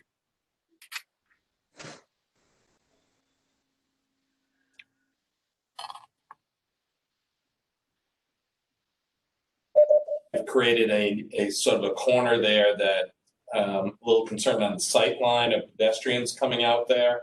If you look at it a little closer. Also from a conflict point right now, if you're pulling out of Cogswell Street and going to be making a right turn, you have the crosswalk in front of you and you see it. And it's right in front of you. The left turn with the new proposed crosswalk, you have to worry about traffic both ways now, plus the pedestrians. So I think you've created more conflict points than with the crosswalk where it's at. I am not aware of any pedestrian accidents at the particular crosswalk in recent times. If so, very minor. I don't think, Cap, I don't remember any recently right there. So it seems to work pretty good right there. So my question is, if it's not broken, why would we fix it to something? And also, what does it mean as far as the parking space in front of Bogues Alley? Because you have to have 25 feet, I believe the DOT is going to require to be away from that. And is that going to cut into the parking in front? You said we were losing any parking spaces. What does it mean for the business through there? So I threw a couple things at you right there. That's good, Chief. No, this is a great discussion. So the first point regarding the conflict. So what Chief is saying is that a left turner coming out of Cogswell, if you can see my cursor, left turn going to Rhode Island, has no crosswalk today. A right turner does have a crosswalk. All right. And a vehicle coming into Cogswell today has a crosswalk. So what we're doing is improvement. So he's right that we're now introducing a left turn conflict with a pedestrian. However, the right turner out of Cogswell isn't looking across the crosswalk. And yes, there's no crash history right now with pedestrian, but that right turner is looking, east across the bridge for oncoming traffic, then going. So what we're doing is that we're removing that potential conflict, because that is a significant conflict, because right turns are always a significant conflict when you're looking for a gap in traffic for the right turner. So by moving this crosswalk here, that conflict goes away. And then also for left turners into Cogswell, it's difficult now to make a left turn now. We're going to improve it. So by removing this crosswalk here, that gives us an unfettered left turn access from not worrying about pedestrians, just oncoming traffic. And finally, when the vehicles turn left out of Cogswell, they're looking obviously right, as we said, and left. That vehicle is now turning and is looking across the crosswalk. So I understand the chief's concern, and it's a valid concern, but we believe we're removing two pedestrian conflicts and only end up with one pedestrian conflict with the crosswalk being here. And it's for a left turning vehicle as opposed to a right turning vehicle. So that's point one. And point two is having to do with the parking. So yes, the parking in front of the restaurant here, we are 25 feet from the crosswalk to the existing parking. So the angle of the bump out here for the parking, this crosswalk is 25 feet from that parking. So we are not impacting that parking on the north side, and we're having no net change in total parking spaces on the south side with this improvement. So I think for that case, it is a better plan. You're right, there aren't pedestrian crashes. However, whenever you can reduce the crossing distance, it's safer for pedestrians. And I will say this, these speeds here are lower. in the 25-mile-an-hour range, a pedestrian surviving a crash is 85% survival rate. Once you get above 35, 40, it goes down exponentially. So it's not as much of a concern, but wherever you can reduce your crossing distance, you then make it safer for pedestrians to cross a roadway. Okay, so you're saying basically by moving the crosswalk, it's a bit of a zero-sum game. Well, we're going from 2 conflicts to 1 conflict. But then you flip it the other way, it goes, 2 conflicts the other way. I guess you can say that this right turn is now a conflict where before it wasn't. So yes, it's the same number of conflicts. However, we think the conflicts for come out of Cogswell is significant because you are looking to the left. You look into the left for a gap, and you're going right, and there could be a pedestrian sitting right there while you're looking to the left, down, to the east. You may not see a pedestrian standing here trying to cross. So we're removing that conflict. I think it's a more significant conflict than adding this conflict of right turns on the Cogswell, because you're coming straight, if you're turning right, you're looking at the crosswalk, straight at the crosswalk. Where here, come out of Cogswell, you're looking left, craning your neck, looking left. You may not see a pedestrian standing here trying to cross. And so we think this is a better conflict, if you will, a safer conflict than what we have today. Okay, that was sort of my point is, I believe no matter how you slice it or dice it, the conflict points don't change. It's just a matter of where, I guess, the greater flow of traffic is going to go, and is the left turn from West Broad Street onto Cogswell. So if you're headed towards Rhode Island, and by moving the crosswalk and making that left turn, it eliminates 2 of the conflict points. You add it with the left turn coming out of Cogswell Street, so zero sum. So what is, I guess, pick your poison. What is the worst one to deal with? And I guess if you're pulling out of Cogswell to make the left turn, and you did have a conflict with a pedestrian, you are a much slower speed. Yes. Than you are making the left turn from West Broad Street and potentially not really slowing down a significant amount to make that left turn, and then oops, you end up seeing somebody in the crosswalk. Is that what you're trying to say? Yeah, Chief, I would say wherever you can, wherever you can reduce this conflict, where you have turned right out of Cogswell and you're looking left for a gap, that pedestrian on your right side, you maybe in your blind spot, you can't see that, and you immediately turn, thinking you got a gap, not realizing it's pedestrian. I think that's a step. Removing that conflict, I think, enhances the safety of the intersection. I think that removing the conflict for left turns into Cogswell from a crosswalk, because you're looking across the bridge and not realizing the pedestrian's there. If you can remove that, that is safer. So yes, we are removing the crosswalk. I think it is a safer location for a crosswalk because of those changes in the conflicts with the turning vehicles. Okay, I'm getting that. Obviously, it's a zero-sum game with a number of conflicts. Just a matter of pick your poison on which one works better. And if your opinion is that by moving the crosswalk over there, I understand the rationale behind that, and I believe you may be correct. You may have talked me into it. Well, I mean, you actually helped me, Chief, and you said the left turns out of Cogswell, turn left to go to Rhode Island. You're actually at a slower turn. You're turning slower than coming down West Broad Street. So I think that turning speed of the vehicle across the crosswalk, I think is a safer conflict than a through movement going left across the crosswalk. So I think we convince each other. But I think you're right. It's a zero-sum game in terms of changes. But I think the conflicts the renewed conflicts are safer than the existing conflicts. Okay, you've talked me into it. This is Commissioner O'Shaughnessy. By moving, what effect will it have on that parking space by moving the crosswalk over there? The businesses are very concerned about any parking space. Will we be losing a parking space there when we move the crosswalk?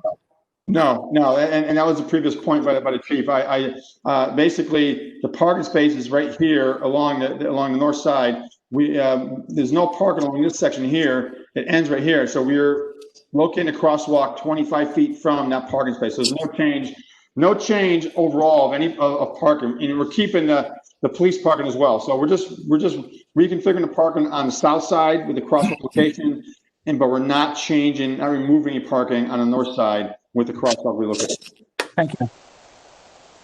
Great. Is Keith Burns present? Burns, excuse me.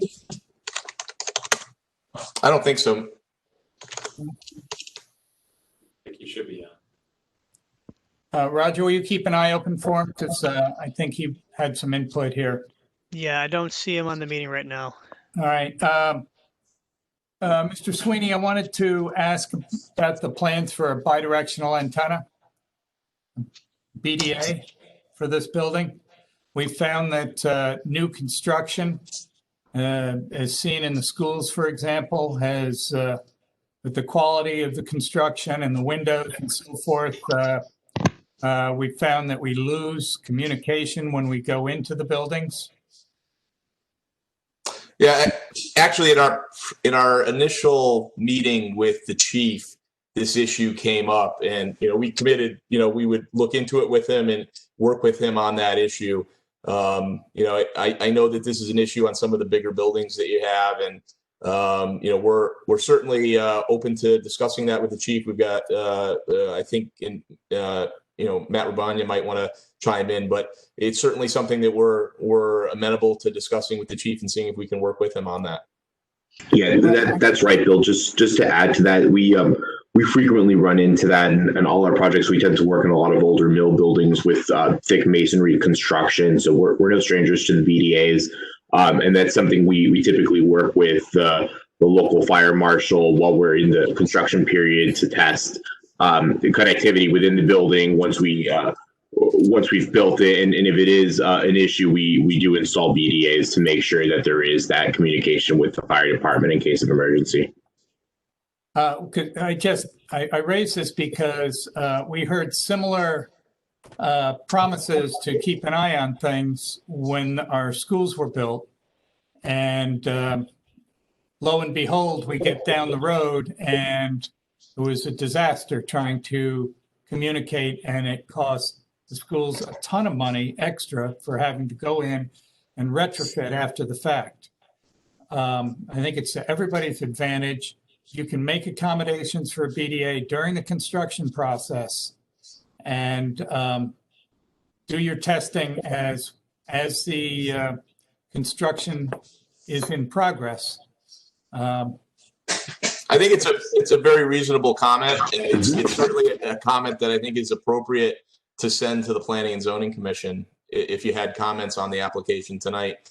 And certainly issues of public safety are of paramount concern to my client, and I don't think it's unreasonable at all to have that in your comments to the Planning and Zoning Commission. That's reasonable, Bill. Yes. Yep. Okay. Any further comments from the commission? Yeah, I've got one more, Commissioner Tabor. Sorry, Bill. And it does pertain to traffic, the potential traffic, and I'm just trying to get an understanding of, why you're doing certain things. So you're asking for a waiver for the school impact study, because you say it's inapplicable as to any potential impact. Yet you've got 52 units, you've got 12 3-bedroom and 31 2-bedroom. Now, I guess somebody's forecasting is pretty good to assume that there's not going to be any children in those units. But let's assume that there were some children.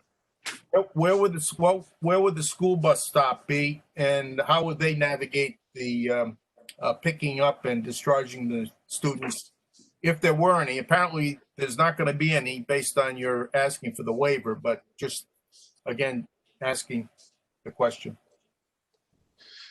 Yeah, I don't have an answer for you on where the school bus stop. We would have to work with that, and by no means is the request for a waiver a suggestion that there wouldn't be school-age children in the building. I expect there may be some. The request for the waiver is primarily based on the fact that it is absolutely an ineligible issue to consider in an 830G application. So that's why it's not included. That being said, as any apartment building, we would have to work to have a safe bus stop area.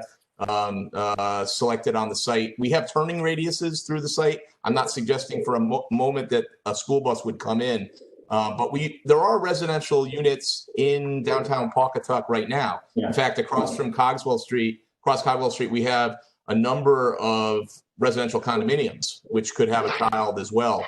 And if they get picked up by the bus, they're being picked up likely on West Broad Street right now. So it's certainly a valid comment. It's not something that we have in the plan, a school bus stop, but we certainly work with the Board of Ed to create and the bus transportation coordinator to create a safe place for pickup. Okay, thank you. One last question, which is just for my, again, edification. It's not related to traffic or parking. Sure. But you referred to the CHF bonding aspect of this project is my understanding, and I'm not an expert, but I understood that the current CHFA bonding pretty much has allocated, at least in the present issuance, pretty much allocate all the funds. Or is this part of that allocation or anticipated to be a future bonding? This is for this year's cycle. So annually, the CHFA will have a bond cycle for eligible projects. So actually, the deadline for applications is later this fall. This will be for the 2020 application cycle. I worked on projects last year in other communities that were in the 2019 application cycle. So there is money available. It has not been awarded yet. It is a competitive process. So our application goes in with other applications for projects throughout the state of Connecticut. We've worked really closely with CHFA and the Department of Housing. Stonington is a targeted community. The state would like to see the development of affordable housing in the town of Stonington because your percentage of affordable housing is so low. We would actually, our application would be seen in a very favorable light, so to speak. We're very confident that we'll be selected, and we would learn in the spring of 2021 if we're given the tax credits, and it would allow us to build later that year. So it revolves every year, maybe, to answer your question. And we're looking for the new funding round, which the deadline for submission is later this fall. All right, and I'll let you go, but I have to at least comment on your last statement. And because it is part of your package, that Stonington has 5.93 of its housing stock is, which you determine, or somebody has stated, it's far less than the 10. So I'm kind of an optimist, so I'd round up to 6. Yep. But using the data that you folks provided, just for comparison, and 6 is not 10 certainly, but just on a comparison, Clinton is 2.82. Yes. East Lyme is 6.21. Ledyard is 4.41. Madison is 1.69. Montville is 5.32. North Stonington is 1.52. And Old Saybrook is 2.77. So while we certainly haven't achieved the maximum of 10, I think 6 is pretty good compared to other communities similar to Stonington. So obviously, I'm not suggesting that works against the application at all. But I think Stonington's done a pretty good job. I know it's not a parking or a traffic issue, but it's I'm not sure that it should be kind of considered in a negative light relative to our getting to that 10% achievement level.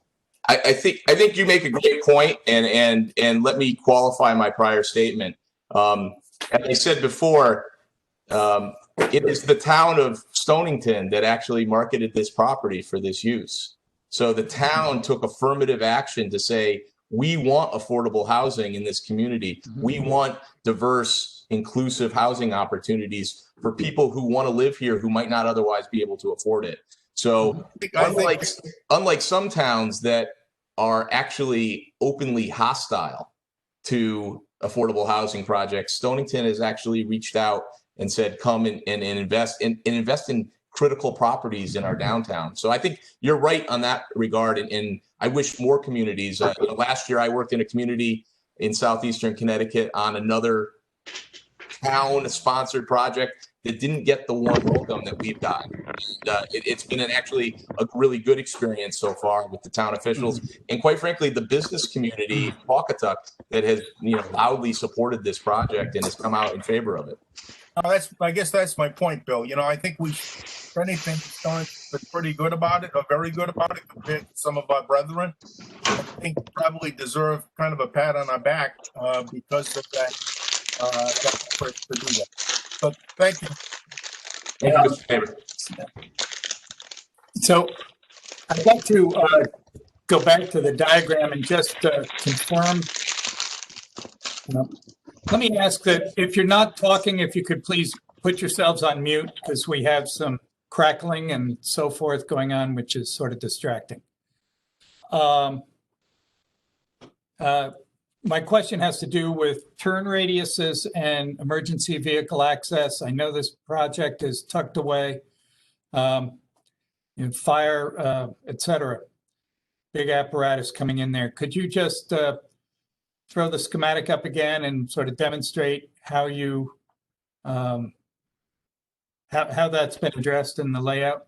Yeah, I'll let Paul Vitaliano talk about that, but I would say that we've worked really closely with Mr. Burns, the fire marshal for Pawcatuck, and have addressed all of his comments. We've also worked with the town consulting engineer and the new town engineer on the plan in terms of turning radiuses as well. So I'll let Paul talk about it, but we have sign-offs from both fire marshal and the town engineer on the project. And Paul, maybe you could just answer the chairman's question a little bit more succinctly. Sure. As as was mentioned, we're obviously using existing access ways. So it's really once we get to this point here at the end of Cogswell, and once we get here at the end of the alleyway, having the secondary access point for emergency was important to the chief as well. I'm sorry, the fire chief, that is. So we were actually asked recently to demonstrate this. So I actually need to work with the chief to understand the size of the vehicles that they're using. But we're confident that it can make that turn. Worst case scenarios, we would have to round out this radius at the corner, possibly even lose a space if for some reason they needed bigger vehicles. But we will demonstrate that for the fire chief as asked. Okay.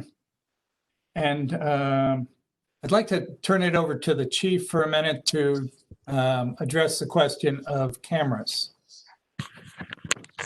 It sort of goes along the safety lines, Bill. I know we had a little bit of a discussion about it, and I know the WIN group has been good around the country with that, but I just want to make sure that our police commission is aware that when you do any project like that, we're obviously not interested as a police department looking in your hallways unless something bad is going on, but certainly outside in parking lots in the area, certainly towards the train tracks, if you're going to have families up there, as far as fencing goes, et cetera. We did have a discussion on that, so I just wanted to have you sort of chime in on that you're aware you're close to some Amtrak rails there and sort of your safety part of it to ensure that nobody's wandering where they shouldn't go, and that you also have a security degree of security measures being taken on your part. Yeah, absolutely, Chief. And this was something again we talked about in our pre-application meeting, over a month ago. We've got a pretty substantial fence that runs all along our property line. The property line is actually set back quite a bit from the rail line, but we are adjacent to Amtrak, either by physical wall or by this fence. We've basically cornered off that. So you're basically, if you're a resident there, you would have to either scale a fence or a retaining wall to get over into the Amtrak property. So that was obviously a concern of ours from the start, and it's been worked into our plan and reviewed by the town engineer. We also, all of WIN's projects have security cameras, and this project will have that as well. And particularly for those outdoor areas, the parking areas, the front entrance, and that's really a benefit of our residents to give them a level of safety. And, in talking with Matt Rabania, we're more than comfortable working with the police as well. I know, the chief has close relationships with a lot of commercial properties, and even though this is residential, it is commercial in that way. If there are opportunities for us to share information, or if you're looking for co-location of cameras and things like that, we're more than would welcome a conversation about that and to sit down. I think the chief knows of all my clients in Stonington. I tell them the first thing when we go to meet with the chief, I said, listen, the chief's a great guy to work with. He's going to ask you about cameras, so you better be prepared to say, that you're going to work with him on cameras. I whisper that as we walk into his room. So, absolutely, we're going to do whatever we have to, and we got a really close relationship with this commission and the department, and we'll work with you in any way possible on that issue. Thank you very much. Appreciate it. Thanks. Thank again you. for all your work on it. All right. Are there any other questions or comments from the? Yeah, I'll make one, Henry. It's Commissioner Turner. Yes, sir. First of all, I want to just make a comment and commend the team for the Affordable Housing Initiative. I think that we are a little short on it in Stonington, and it kind of dovetails nicely with the whole move in Pawcatuck, improving that whole streetscape down there, and works well for both the westerly and for the Pawcatuck. If I can go, crosswalk that's being proposed to move just a little bit on the different side. I think it's moving to the eastern side as it comes out of Cogswell there. I just want to make sure that I've navigated those crosswalks in that area many times, and they're not easy to navigate. So that I would just recommend that if we can make sure that on that, if we're moving that new crosswalk has all the bells and whistles to it to make it as safe as possible for pedestrians that are crossing for restaurants or going over by the bridge or going down to the park area. And thinking about some of the disasters we had on Route 27, just to make sure that any type of new bells and whistles we can incorporate there, whether it be with additional signage or reflectors or whatever it is. That's a major street there, and I've been in a situation, that crosswalk, where I've been almost nailed in that crosswalk. So I think we're saying we're just going to move it, but just to make sure that when it's moved, if that's an opportunity to improve it, I think we should do that. I couldn't agree more with you. Joe, do you have any response to that? That dovetails with my recommendation by moving it, by reducing the crossing distance. Anytime you can reduce your exposure to a vehicle, all the better. So we'll look at that. There are options. You can obviously use signs that are typical crossing signs. There's also rectangular rapid flash beacons that you could use, more of a mid-block that you'd want to use versus on the intersection. But we can take a look and see what we can offer for the latest and greatest for controls for pedestrian crossings at the crosswalk. We'll take a look at that. Thank you. Good comments. Okay. Any other questions or comments? Fine.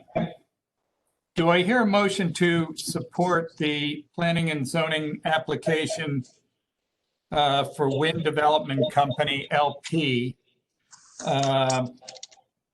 with regard to the development at 27 West Broad Street and 15 Cogswell Street, subject to the developer making provisions for a bidirectional antenna during the construction process and periodically testing the communications quality during the construction process, number one. Number two, subject to approval of the fire marshal regarding access and maneuverability of emergency fire equipment.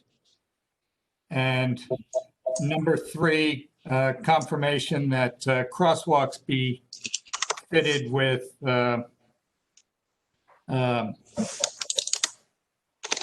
all latest controls and alerts to maximize the safety. So moved. Motion has been made. Do I hear a second?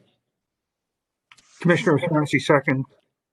Okay, Commissioner Elmer made the motion. Commissioner O'Shaughnessy, second. Is there any further discussion? Yes. Yes, Chief.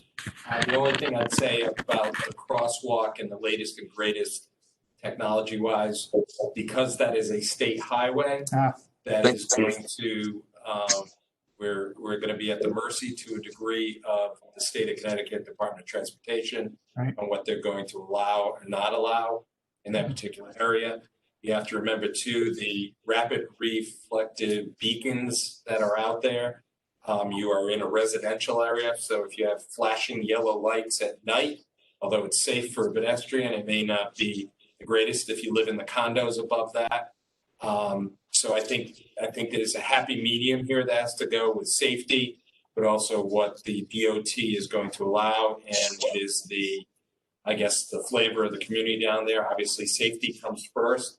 I know developer here has made some good, strong arguments about moving the crosswalk to a new location, but it also could require some things that is then put on the town. The state DOT may approve it, but it may become a town financial issue to maintain, support, and finance the rapid reflectivity beacons, because anything that you go along that line, usually the state is going to push that onto the towns.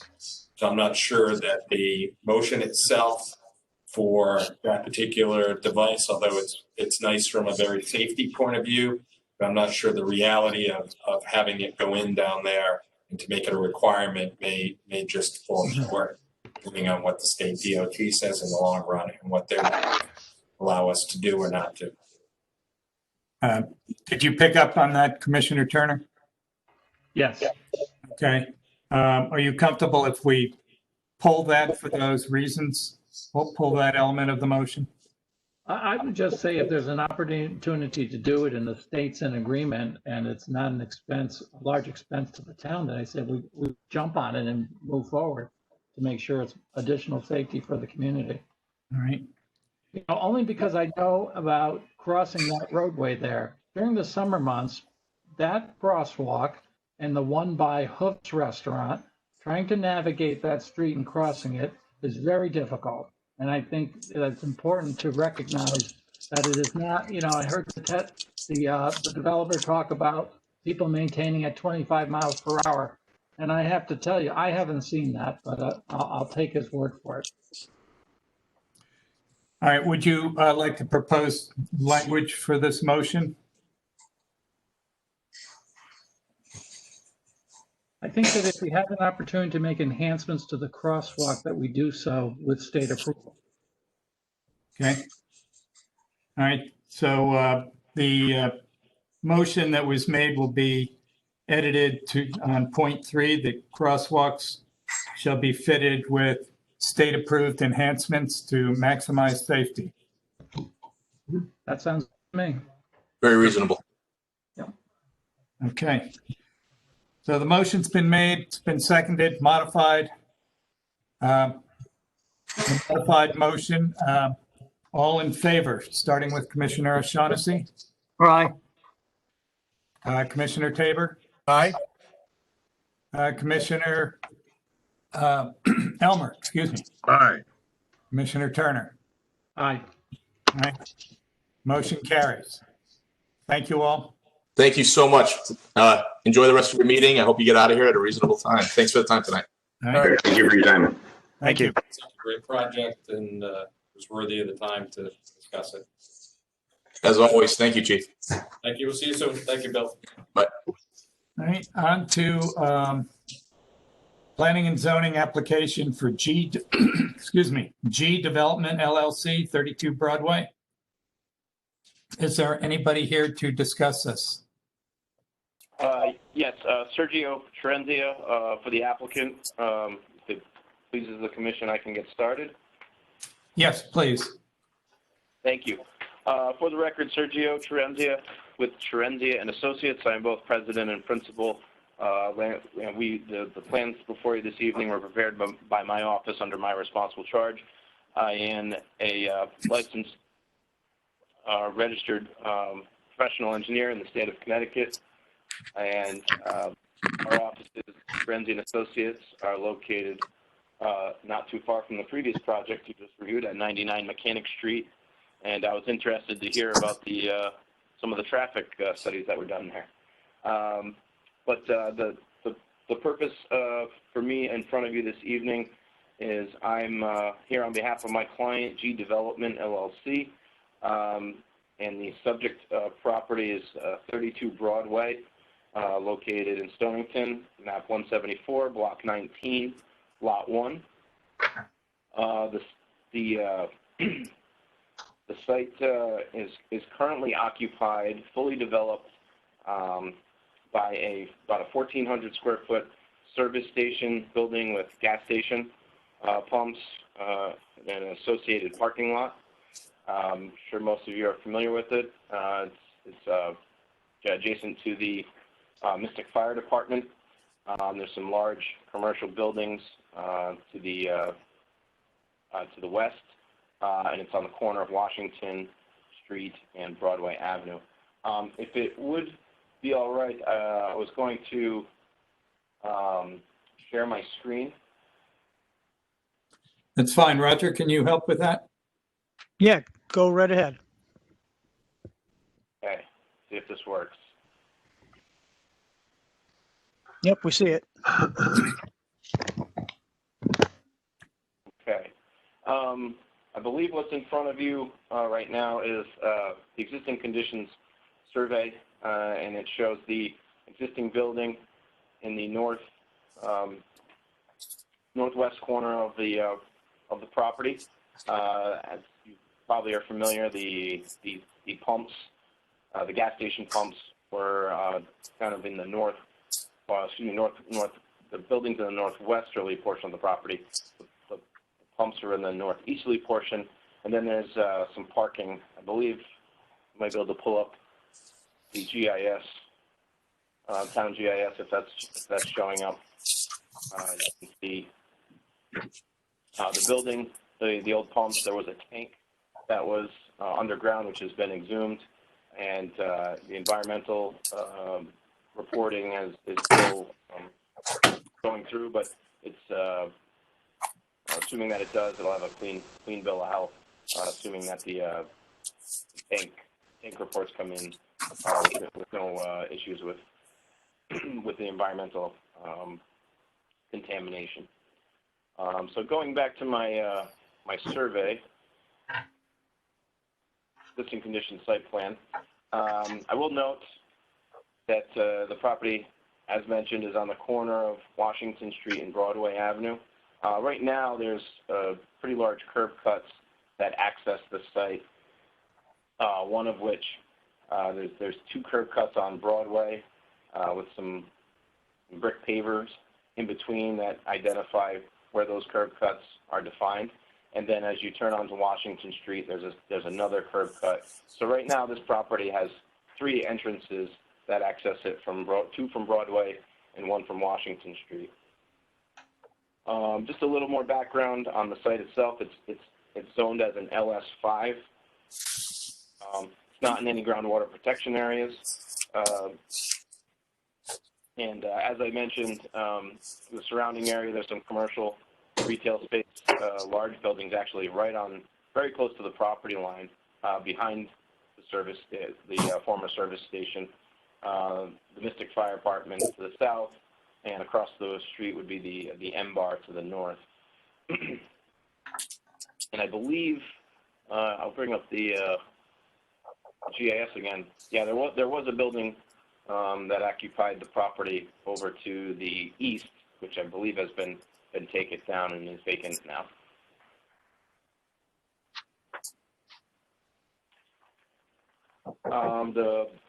The site is within a FEMA-regulated hazard zone, Zone AE, with a base flood elevation of 11 feet.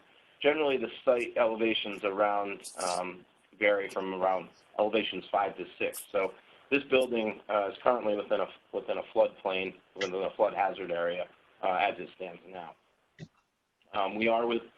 There are no inland wetlands on the site, but we are within a coastal area management jurisdiction. So the reason that you're seeing this this evening is because we have applied for a special use permit for the proposed restaurant, which we're proposing for the site, as well as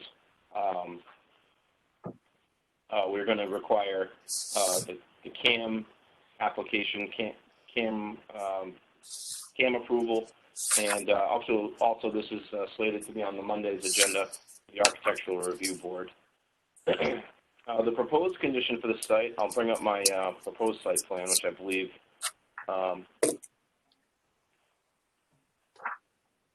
has been provided to you. Consists of approximately 1,700 square foot building that's in footprint. What we have done is actually elevated the building to meet flood code with about 2.5 feet of freeboard, I would say. So the lowest structural member will be around elevation 13, and the base flood elevation is at 11. So a couple feet of freeboard, which is a good practice for new structures that are being built within a floodplain to make them all flood code compliant. When we decided to elevate the building, we figured the space underneath could be used for additional parking. As you all can tell, it's a tight lot, about 0.18 acres. So it's a very, very small lot. And the way that what drove this design was making sure that we had appropriate ingress and egress from the site, which is appropriate, I believe, to a lot of what your concerns would be at the police commission, among others. So you can tell we've made this a one-way in and a one-way out. We've put an entrance at Washington Street so that there's one curb cut, and we've moved that entrance where it used to be closer to the corner. We've moved it further into the site so that vehicles that are coming off of Broadway have the ability to turn in and then allow for a little bit of queuing in the street before they turn into the site. Whereas the previous situation was a little bit more cumbersome and probably not as safe, having it so close to an intersection of the two roads. We come one way underneath the building where there's parking, also access to an elevator and a stair to get to where you need to go as the building is elevated. And then it opens up to the parking, which is essentially in the same place as it was before. And then a one-way out back onto Broadway, which allows you to take the right-hand turn onto Broadway to head south, or back down into Mystic to take a left-hand then turn to go in a northerly direction. The other items that we've accommodated with this design is increase some green space. Right now it's a completely paved site, so we're going to improve it with some stormwater mitigation, doubling some landscape areas with some stormwater management areas, leaving the integrity of the sidewalk in the front and allowing it to be accessed by pedestrians through another stair in the front. So we have two egresses from the building, one in the front and one in the rear. All the utility connections are still intact, given the size of the building is not changing, and we can tie all the utilities back in. As I mentioned, the building is designed with flood resiliency in mind. And pretty much we're trying to, make the traffic flow. Hopefully, we view it as an improvement, making it one-way traffic from Washington and then out onto Broadway one way out. The site, as I mentioned, will be a restaurant, 2 stories, elevated with a rooftop deck. And we have identified the traffic counts going in and out. As the previous use was a gasoline service station, a restaurant actually represents excuse me, hold on one sec. Yeah, a restaurant actually represents a reduction in trips to the site with the size of the restaurant that we're proposing from approximately 526 trips, and the previous development with a gas station, you would expect 674 trips on a daily basis. That's pretty much the high level of overview of the site plans. I do have some building renderings if you're interested in seeing those, but I'd be happy to entertain any questions at this time.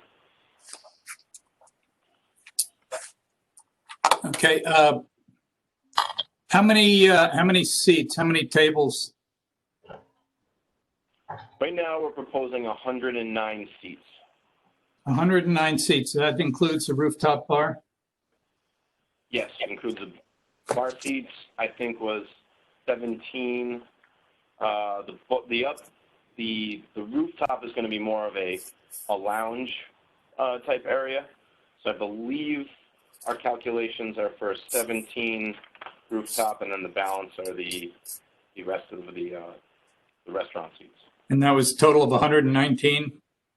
Yeah, 92 seats and 92 restaurant seats, and the bar consists of 17 seats.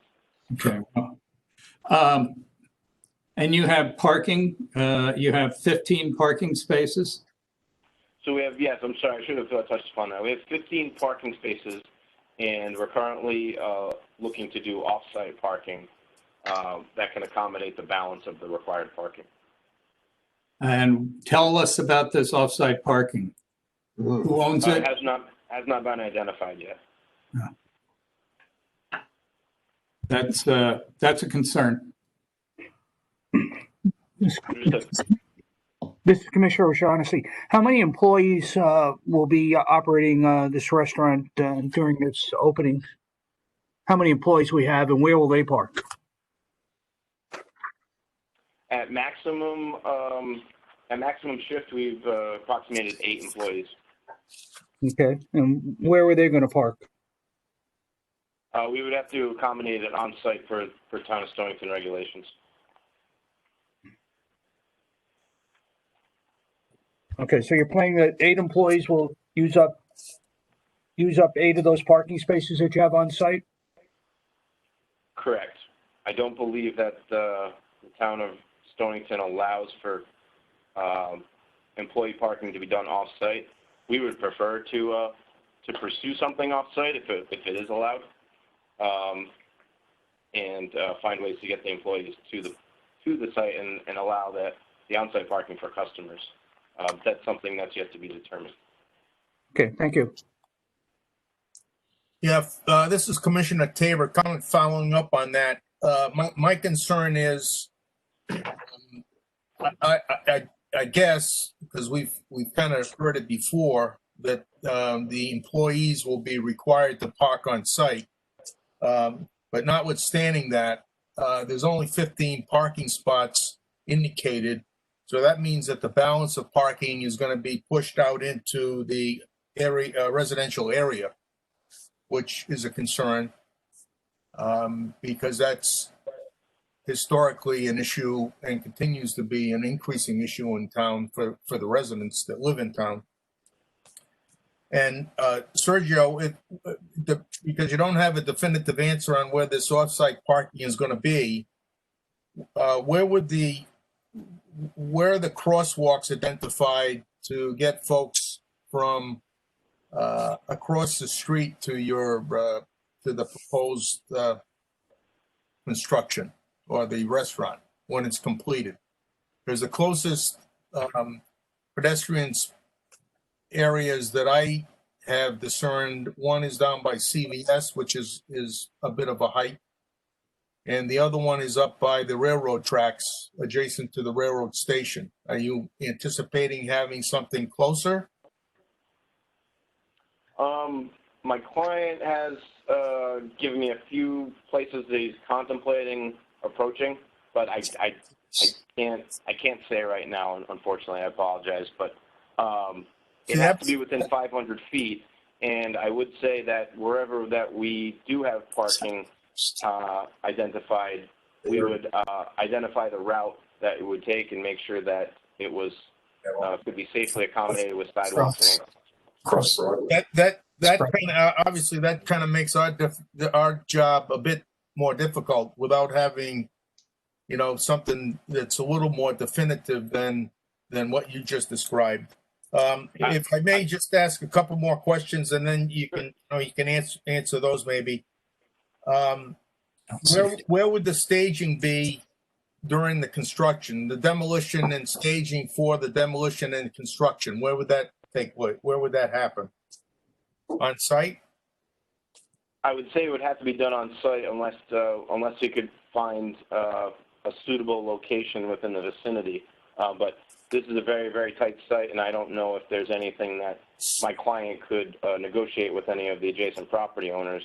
The plot behind it is full of buildings, and then there's the fire department to the south, and I don't believe that that would be a feasible location unless you worked out something there. So, but other closest site is across the street or the M-Bar parking lot.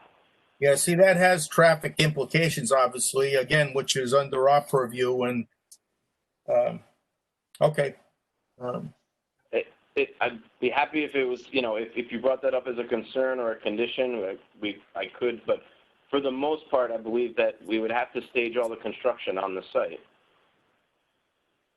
Okay. This is Commissioner O'Shaughnessy. Do you have plans for music on the rooftop lounge, as you say it? Because that'd be a concern to the timeframes that it's offered, how loud it is, and what the local residents are going to be concerned about. Are there plans for that? There's no plans for it, but we haven't, I don't think it's precluded as a possibility. One of the comments that the planner Keith Brines has brought up, that I just received his comments, I think it was yesterday, is that we may be required to do a noise study. And have a sound engineer weigh in on if there is going to be any amplified music, especially with a rooftop deck that doesn't have, that is not enclosed, that we qualify that and make sure that it's not going to affect or impact any noise levels that are not within town ordinance.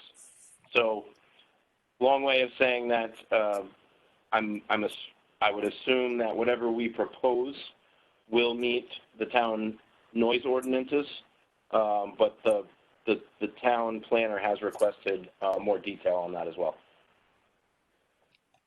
Thank you. Mr. Chairman, may I add one other, it's kind of a general question, I guess, but it's obviously it's applicable to the specific application that's in front of us.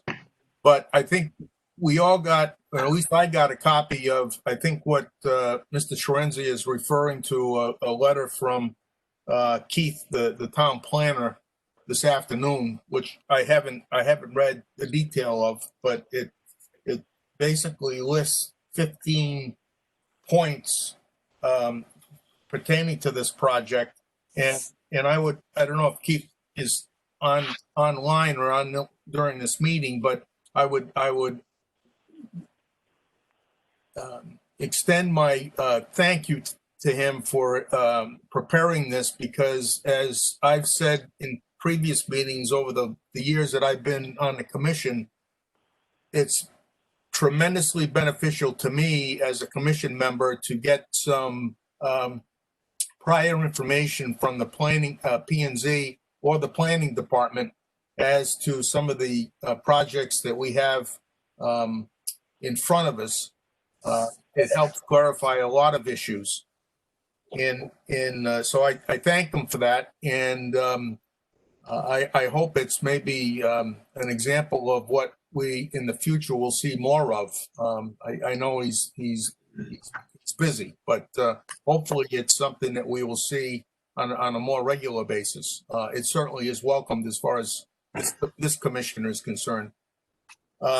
But I guess a general observation, a concern is with this list of things that the planning department is looking for to be satisfied. I don't know.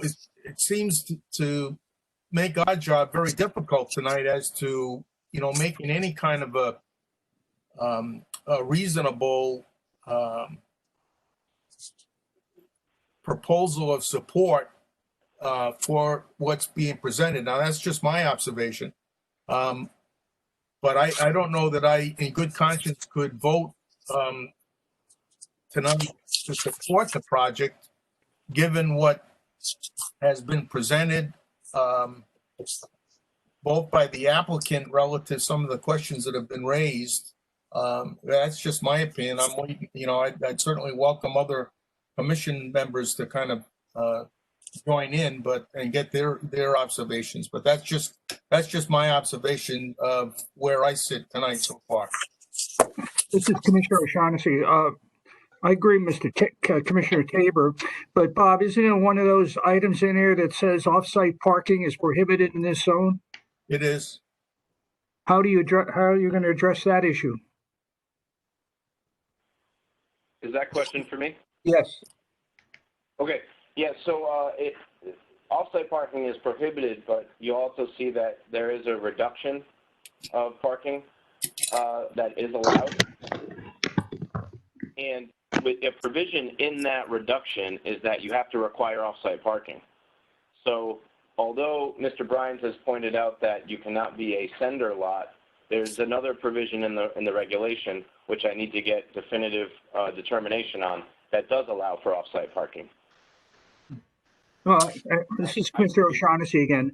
Maybe we need to have the applicant come back to the commission after some of these issues are handled, and so it can be better explained to us in the future before we make any type of decision.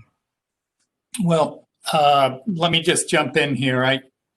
We're not being asked to approve this application. We're being asked to send our comments along to the planning and zoning.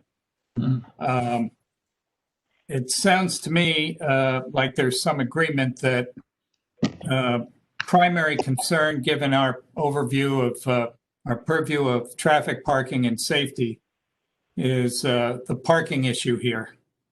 Mr. Chairman? Yes. I have a question for Sergio. This is Commissioner Elmer. When you're fully committed, when this restaurant opens, how many patrons are you going to have in there? I'm sorry, I trouble hearing you. You said how many patrons do we expect? How many patrons? If you were full, if I tried to get reservations tonight and you didn't have a seat in the house, how many customers would you have in your restaurant at that point in time? We're allowed 109 seats. And you expect 8 staff members to handle that crowd? That's what I'm told that it would accommodate, yes, with 8 staff members. I'm not sure your math works. I'm not a restaurateur, but 3 levels. Neither am I, so I would have to get confirmation on that as well. You understand my point. You've got 3 levels in this restaurant. I counted over 80, and you're going to have some pretty heroic workers if 8 people can handle 80 on 3 different levels. Restaurants 2 plus a roof deck. Understood. Point well taken. All right. Do I hear a motion that the board pass on to the Planning and Zoning Commission our strong concerns about the lack of identified parking? It seems to be the primary concern here from our perspective. Is there any other issue or concern? Chairman, Commissioner Turner. Yes, sir. I think I agree with many of the commissioners on the concern for adequate parking there. It seems like you would need a lot of parking for that facility, and I'm sure if it was a popular restaurant, that people are going to find a place to park. And I'm concerned right with the nursing center that also borders that area, and they have a parking lot that off hours has vacancies, and I just foresee if the place is full and there's nowhere to park, that they're going to be encroaching either on the street or in other areas. So I think I'd need to be more comfortable in knowing that they cared for their parking requirements, and I don't see that tonight. We've already gotten feedback from Willow Street and Jackson Street residents. Exactly. All right. So are there, do I hear a motion? As I said, to pass comments to planning and zoning that the police commission has concerns about lack of identified parking. Commissioner O'Shaughnessy, I make that motion. Do I hear a second? Second. Commissioner Elmer seconds. Commissioner Turner, did I just, did I address your concerns with that? I mean, I hear I'm all you talk set. about. I'm all set, thank you. Okay. All right. Is there any discussion? Yes. Chief? First of all, you have the parking issue. There was a couple of other items that were brought up, specifically with Keith Bryan's email and some things, probably some unresolved things that the police commission has not addressed, like our previous applicant, cameras, VDA, other safety issues, lighting, variety of different things that we didn't delve into at all because of the clear parking concern. So I would recommend that that we send to the planning and zoning the concern about the parking, the motion you have, but also that if the parking issue is resolved on the end of the planning and zoning commission, that the applicant come back before the Board of Police Commission for further comments on the rest of the application from the parking safety and traffic point of view, because we did not address some of the traffic things. For instance, the crosswalk. And the crosswalk is a sore point in my world because the state DOT, we have had an ongoing back and forth with state DOT for a number of years on a crosswalk that used to exist at the intersection of Washington and Broadway. It was eliminated during a streetscape years ago, and the state will not put one back in because of its proximity to the curve. They feel it's too close to the curve, and we're in a bit of a stalemate over crosswalks in that particular area, even though there's a great deal of pedestrian traffic.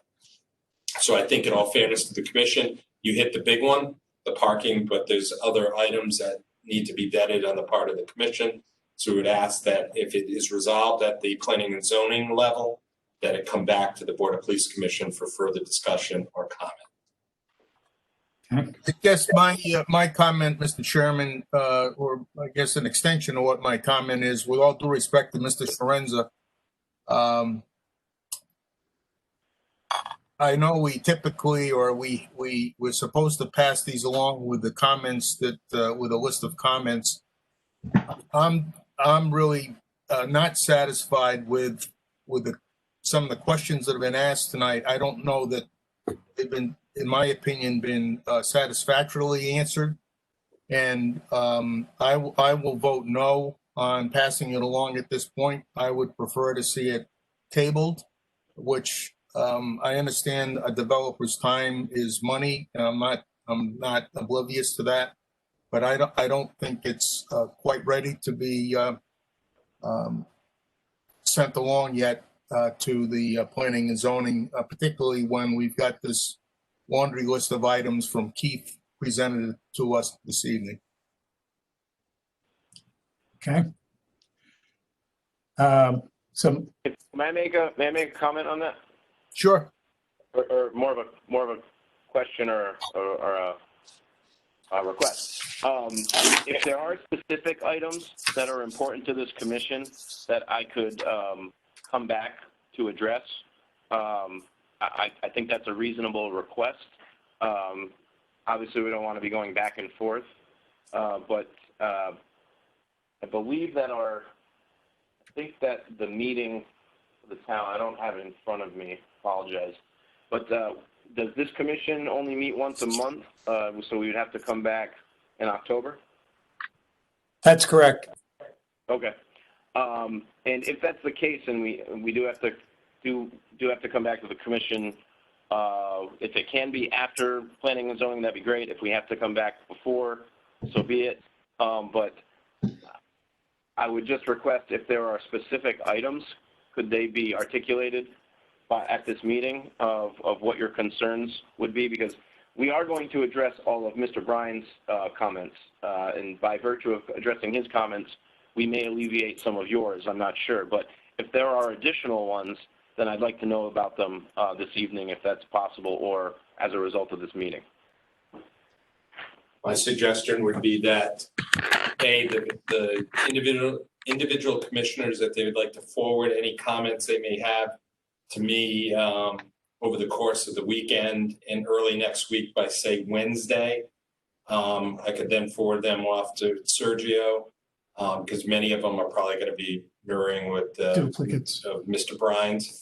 And I don't want you to go that, but there are certain things like the crosswalk that's out there, and I could certainly, if you want to give me a shout, I can go over the particulars with DOT and my discussions with them over the years about that. So although you may want a crosswalk there, and everybody's saying you have to put a crosswalk there, and again, we're dealing with a state highway, and you may not get a crosswalk right there. So you don't want to limit that or have that be a requirement of either one of these boards or panels, and that not be a reality in the real world, I guess, if you want to say that.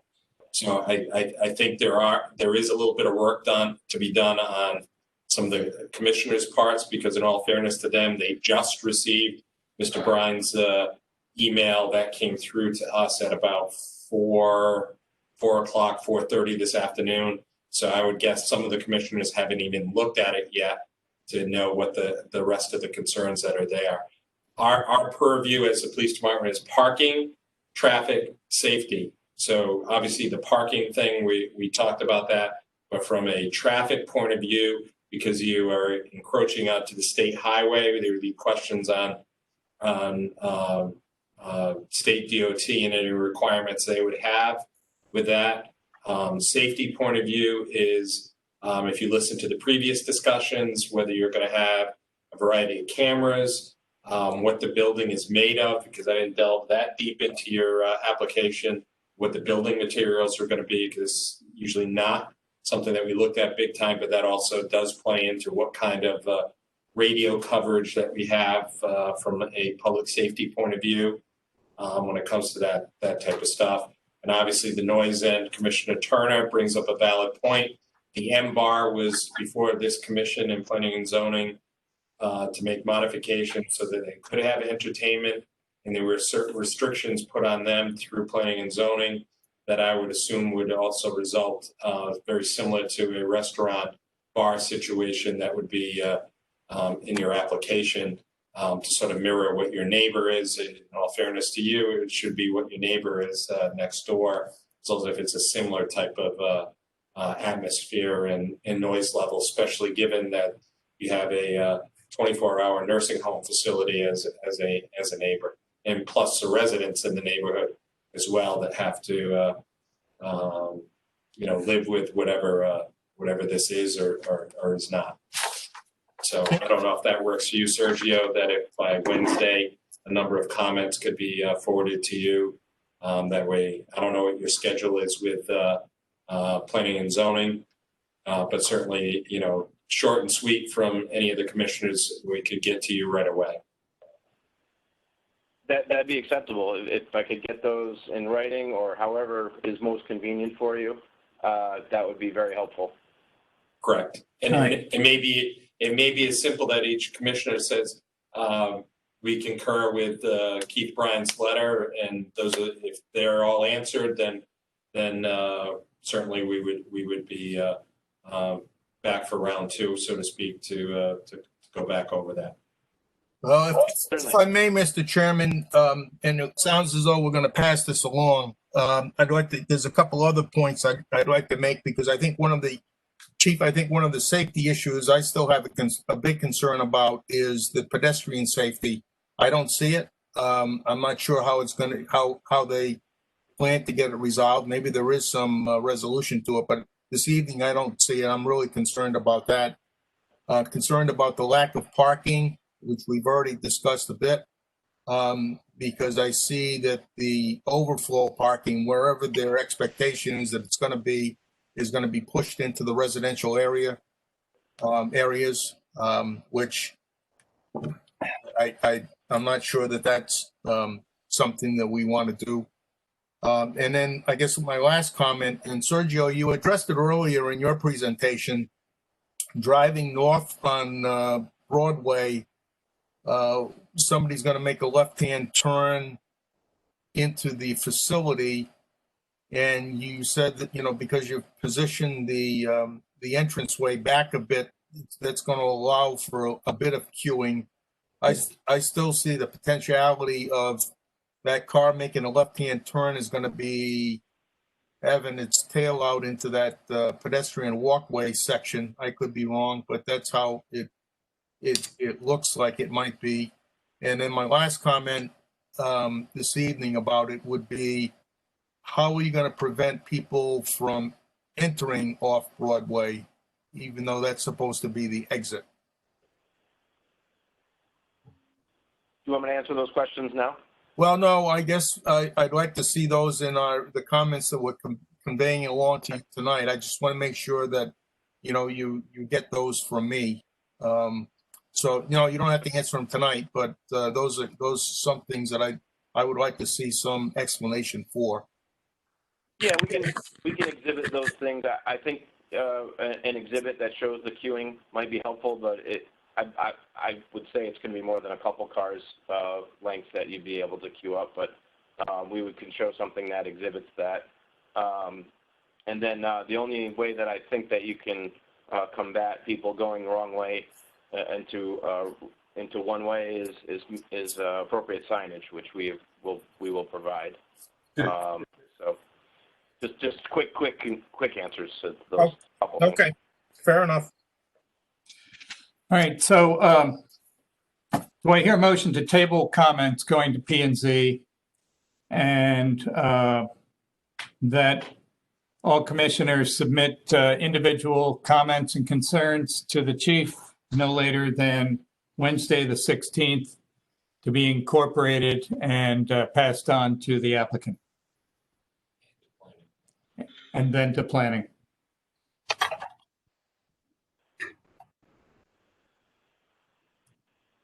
Do I hear a motion? So moved, Turner.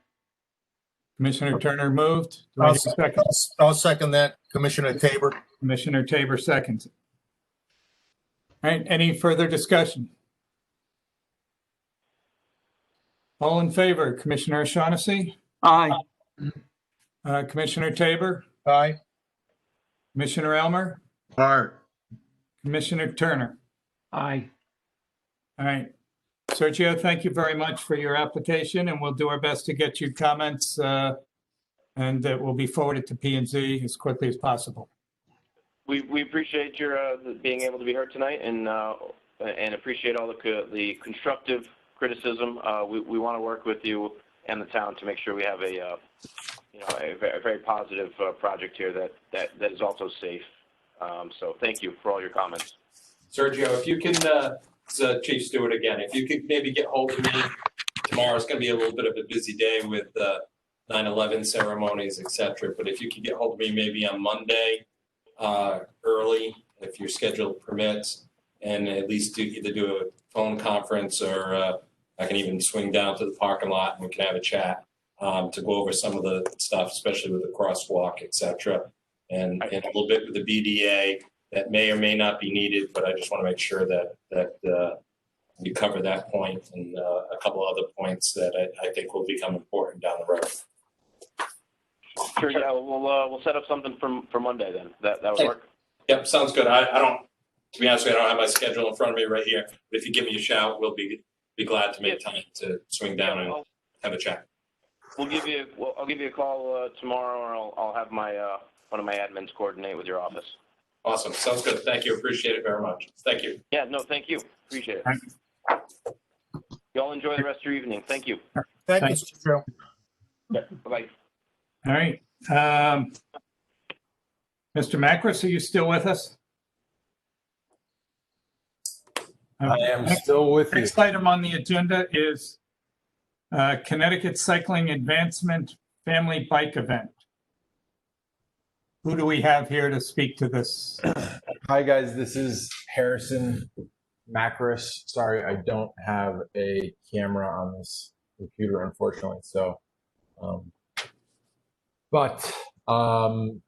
there is a nonprofit based out of Middletown called the Connecticut Cycling Advancement Program. They have shown some interest in doing an event at our property up on Summit Street in Mystic. We have just about 4.5 acres up here. Some of you may know it was the former site of the State Armory, the National Guard Air Defense Armory.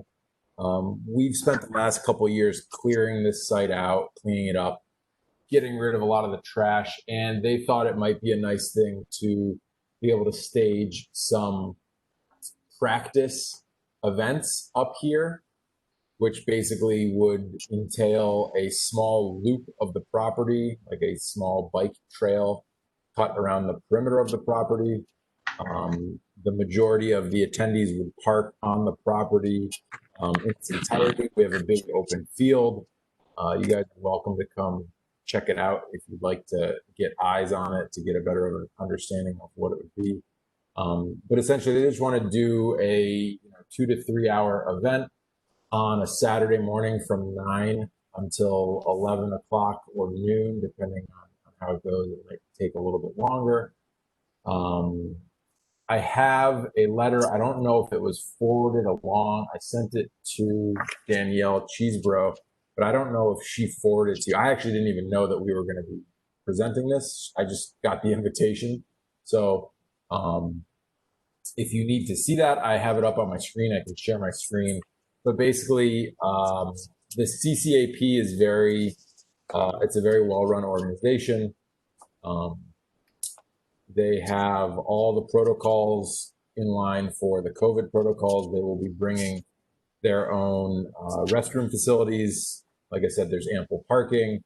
And my whole thing was, I said, guys, if you want to do this event, it's better that we alert everyone in the town and keep everything above board rather than having one of the neighbors call and say, hey, there's 20 cars in this field, there's something going on here on a Saturday morning. So I think that's what brought us to tonight. So if you have any comments, I can pass those along to the guys in the CCAP. I don't know what the major concerns really are. I know egress and entrance, if there's a need for an emergency vehicle, is a big deal.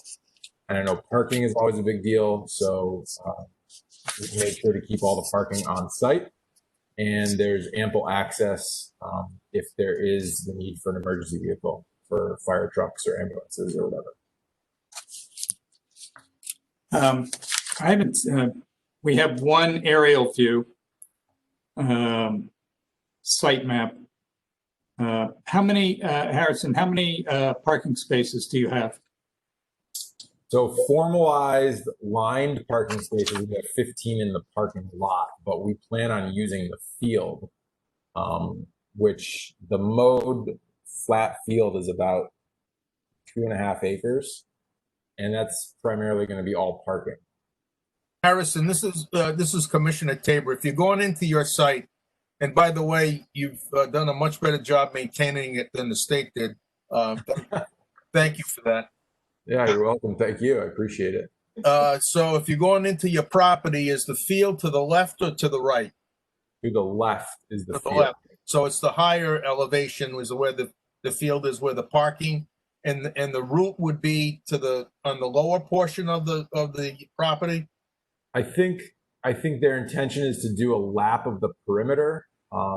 These bike laps are sort of slow but technical, so they're not going to be racing around at high speed. They're going to be sort of like sharp S turns and stuff, and they want to do that around the perimeter of the property. Okay. So obviously inside the property lines, but just basically doing a lap of the property, and they'll have cones and stuff set up. So 2.5 acres, you can fit quite a few cars there if needed. Yeah. It'll basically be all cars, and then they'll have probably, imagine a a 10 to 15 foot wide bike lane with little stakes and little string, where the bikers go around there. So they do these very frequently. It's a very, like I said, it's a well-run organization. I'm sort of speaking on their behalf just because as property owner, I want to make sure that, again, we're doing everything above board and that the town is aware of everything that's going on, obviously. So it's a well-run operation. They do these things pretty much every weekend. They're typically very big events, but for this, their priority is just to get something closer to the area, because a lot of what they do is up in the Hartford, Middletown area, and then down in sort of the Old Lyme, Old Saybrook, a little bit west of here. So they want to have a little bit more accessibility for the youth in southeastern Connecticut to be able to get stuff closer. So these aren't actual, it's not going to be an actual event. It's really just a practice event. It's not like they're going to have, a big banner and all sorts of loudspeakers and stuff. It's just going to be a practice thing for youth riders to come and do. Do you have any idea on a normal event, how many people come? I do not. Did they give you, I didn't hear, but did they give you the actual document? Do you have the sort of 5-page document that they wrote up? Do you have that or not? Yes. Yeah, we got that. Okay. I think they said they don't expect more than, let's see here. Yeah, no larger than 50 people, probably maybe 100 total, but they're only going to do 50 per group, 30 to 50 cars. Yeah, they're saying 100 riders total, potentially. Yeah, I think how this works is a lot of these people come in vans and they bring 3 or 4 people and they show up with their bikes, and I'm pretty sure that's how it goes. Again, I'm not exactly the most well versed in this. We are providing the site and the property for them. If we need more information from them, I'd be happy to get that and get them in touch with you if there's anything that you need to know more about. Commissioner O'Shaughnessy, in their plan there in parking, they say overflow parking in the street with approval from the town and neighboring properties. But you're telling us that all parking will be within the boundary of the property, correct? Yeah, that is my ideal. That's my ideal scenario, because to be honest, I don't like it when people park on Summit Street or Church Street. It makes it, those roads are so narrow, they're like almost impassable with one car parked on the side of the road. So I understand how bad the parking can be up there because I come and go for work every day. So I will do everything in my power to make sure that the parking takes precedence over the cycling, to be honest. Like, at the end of the day, a bike is only 36 inches wide, so they don't need all that purple course area technically. So I'm gonna make it my thing that all the cars stay on the property. I have one other question. Should one of the riders get injured on this course where they're not accessible by road, are they going to make arrangements with the fire service to be able to treat these people? Have they talked about that at all? Yeah, I believe they have all of those conditions already ready. I believe they have their own group of EMTs under the CCAP group. Okay. They deal with this, like I said, they do these every week, and I'm sure kids get hurt all the time. So they are very well versed in dealing with the local EMTs and having on-site people as well. So they do have their own people on site, and then if it's something serious where we do need to bring an actual ambulance, they will make arrangements to have full accessibility. Great, thank you. Harris, this is Commissioner Tabor again, and if you're able to successfully have all the parking on your site, that's great, and keep it off of the residential street. But just as a suggestion, and this is maybe not necessarily a police commission issue per se, but I would suggest your neighbors probably have to be happier with you because of the improvement that you've done to the property. And I would just suggest you reach out to the neighbors and inform them as to what's going on, even if they're not impacted directly by the parking, just so, you know, they see the increased vehicular traffic and they kind of aware of what's going on. I think that would be a good neighborly thing to do. Yeah, that's a great idea. Luckily, at this point, I'm on a first name basis with every direct adjoining neighbor. We have a pretty good relationship, obviously. So they will be fully apprised of what we're doing, and they'll have tons of heads up. I don't think anyone would be opposed to it, but again, that is a good idea. So I'll be sure to let everybody know well in advance that we plan on having an increased number of cars coming up those two streets. Great. Good thoughts. Okay. Is there, Chief, you had some comments? Just a couple of things real quick is I'm assuming this is like BMX type bikes and it's going to be all on the property and not going out to the town roads in any way. Yeah, that's correct. It's not exactly BMX bikes. It's they call it cyclocross. They're kind of like road bikes with big knobby tires on them. So yeah, they won't be going on the road.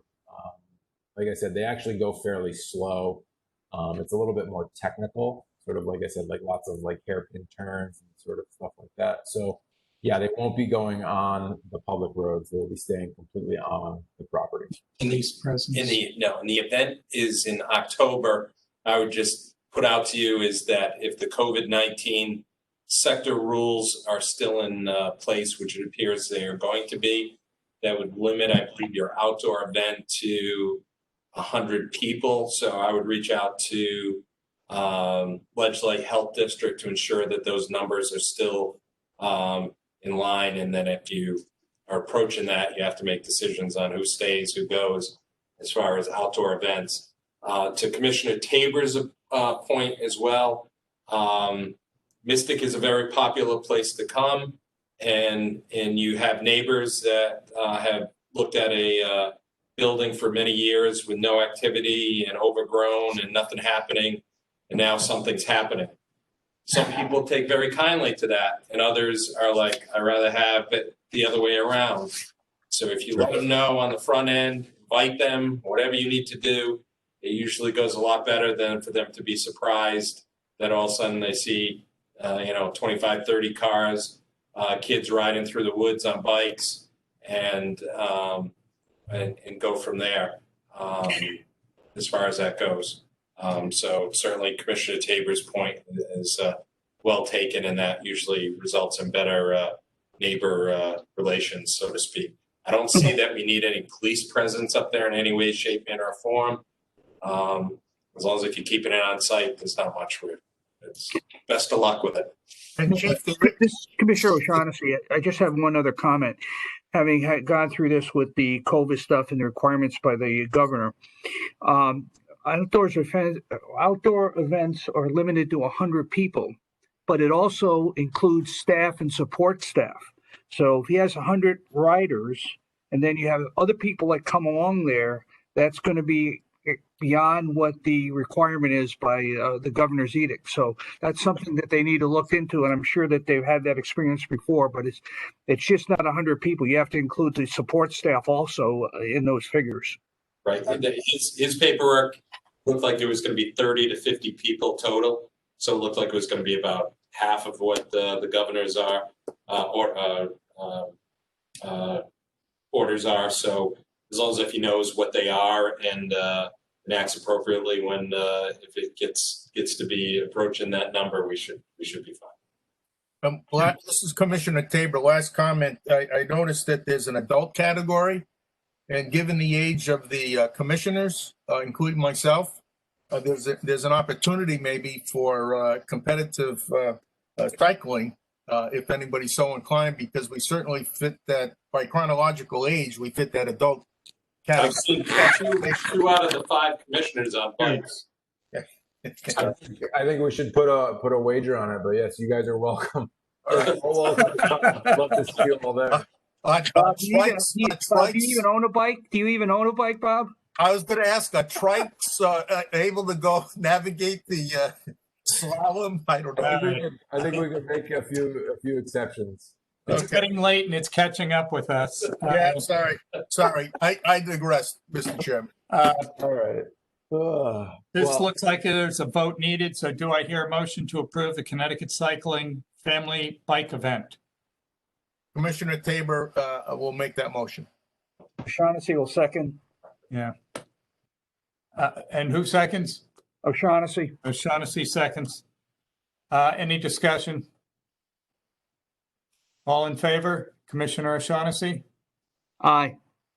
Commissioner Tabor? Aye. Commissioner Elmer? Aye. Commissioner Turner? Aye. Mr. Macris, have good luck and hope the weather holds for you. thank you, gentlemen. Have a nice evening. I appreciate it. Thank you. Cheers. All right.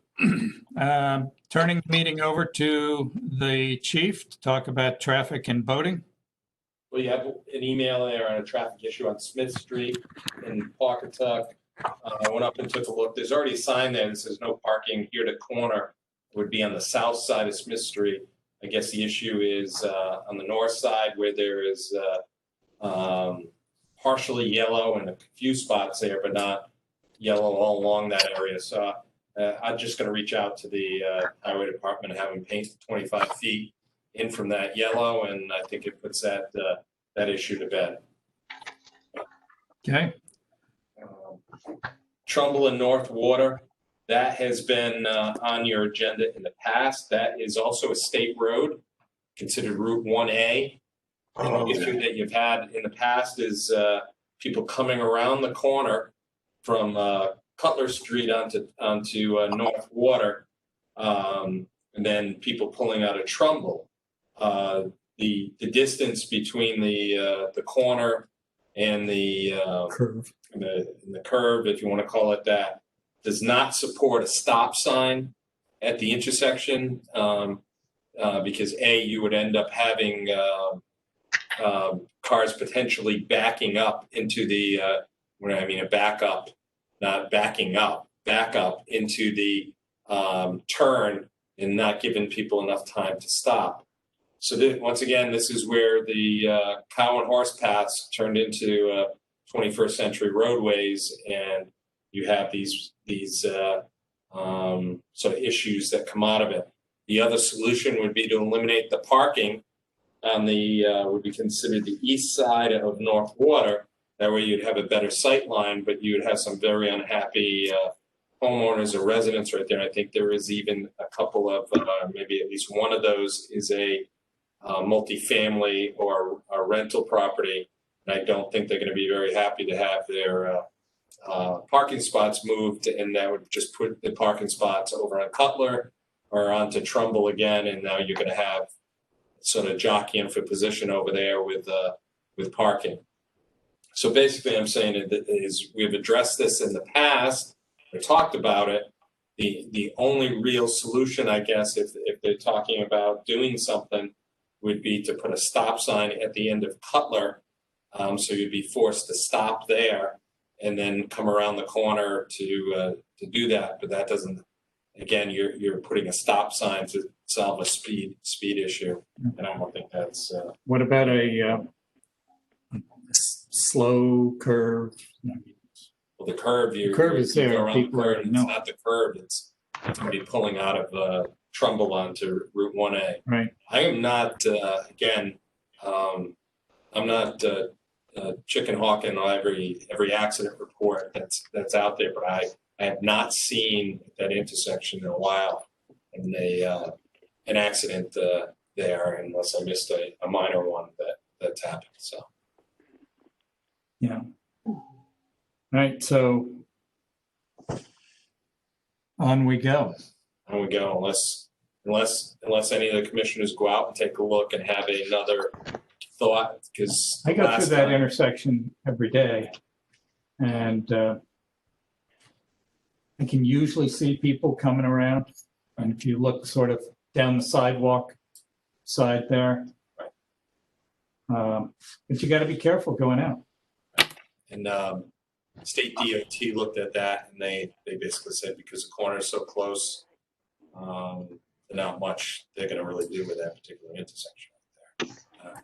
I don't know what they could do. They're not putting a traffic light there by any stretch. So the only real solution is eliminate the parking or a stop sign on the other side. So, I mean, that's something. If you want to table it or have it brought back in a month or two, that everybody go out and take a look and see whether that's a solution or not. But we would have to call all the residents in and have their input into that particular Right. thing. And who brought this up? It came from the selectman's office. Oh, right. 2 local residents there. Yeah. And the boat sitting down the town dock, we thought that it was on a trailer. It's not on a trailer, so that gets rid of the red tag issue with it. Then we heard that it was in the water. It wasn't in the water. It's just plopped on land there. So basically, at some point in time, we'll just have to have the highway department scoop it as a item and drop it off in our back, and we'll have to advertise it, etc., to see who it is. I guess it's just our hope that it goes back to its owner here as the boating season concludes this year. No registration number. No registration. Nothing good about that one. So, okay. Moving on, Lord's Point, that was more for information. A little speeding down there. We've had some people down there. The traffic survey under D, I thought hope everybody found that interesting, that the average speed was right around what the speed limit is. Yeah. Which we found interesting, which sort of resulted in the complainant wanting the traffic speed sign moved to in front of their residence, that they felt it was going to be a more accurate. But these locations were Mechanic Street. Mechanic Street, correct. Yep. Right. That was on our agenda Okay. 3 months ago. Right. And the letter speeding Lord's Point. Well, that was a separate thing. Yeah. That was separate. That was former Commissioner O'Boyle. Chair Right. O'Boyle had concerns about some speeding down there. So, in honor of our former chair, I put it on the commission just so they know about that, seeing that one of our other commissioners was following in his footsteps. So I figured it was important that they be well informed of some of the activity there. That's all that is. Right. But Mechanic Street, the numbers are always. I think you guys like to see them. That's for sure. Yep. With that, I think that's Okay. about it. on the Traffic and voting. Next agenda item is approval of the minutes. Do I hear a motion to approve the minutes of the regular meeting Thursday, August 13th? I'll make a motion that we approve the minutes of the regular meeting held on Thursday, August 13, 2020. That motion made by Commissioner Elmer. Do I hear a second? I'll second that, Commissioner Tabor. Commissioner Tabor seconds. Motion's been made and seconded. Any discussion? Hearing none, I look for approval. Commissioner O'Shaughnessy? Aye. Commissioner Tabor? Aye. Commissioner Elmer? Aye. Commissioner Turner? Aye. Very well, the minutes are approved. On to the next item. Report of the Chief of Police. You're back on, Chief. Okay, just a couple things is right out of the box. We had 2 armed robberies this week. Very happy to report that not report that we had 2 armed robberies, but that the person responsible is downstairs right now in our lockup. So that Same person? Same person has been arrested for that. As we've promised, and it's not on the under my report, and I'll make sure in the future, hopefully we put it as a item under my report, is use of force and use of force reports. There was none that I'm aware of at this point that needed to be reported since last month. So there's none of those at this point in time. If something changes, we will certainly bring that to appropriate commissioners' attention so that they can review the documentation of that. Excuse me. Yes. I'm sorry. My computer went dark for about 15 seconds. Could you repeat the part about who's locked up downstairs? Well, you're not, so that's a good thing at this point. You bet. Mr. Elmer. So that's a positive Thank at you. this point. No, Glad you did anyway. we had 2 armed robberies this last few days, and we were able to apprehend the suspect, and he's downstairs with us right now as a guest. So good work. Thank you. Our budget report. There are a couple concerns early in the year right now. One in particular, our overtime. We have had a series of larger cases that we've had to work on that has resulted in that we are about almost, let's see, where is it? About 22, I've got the wrong one right here. Where's overtime? 21% through our overtime budget and 20% through the year. Then again, we're in the summer, and that has resulted in us being busy with a variety of larger cases, and hopefully we're going to have to slow down here a little bit with some stuff. We are down with obviously three of the retirements at this point in time. One was filled, so that will obviously make a difference as far as that goes.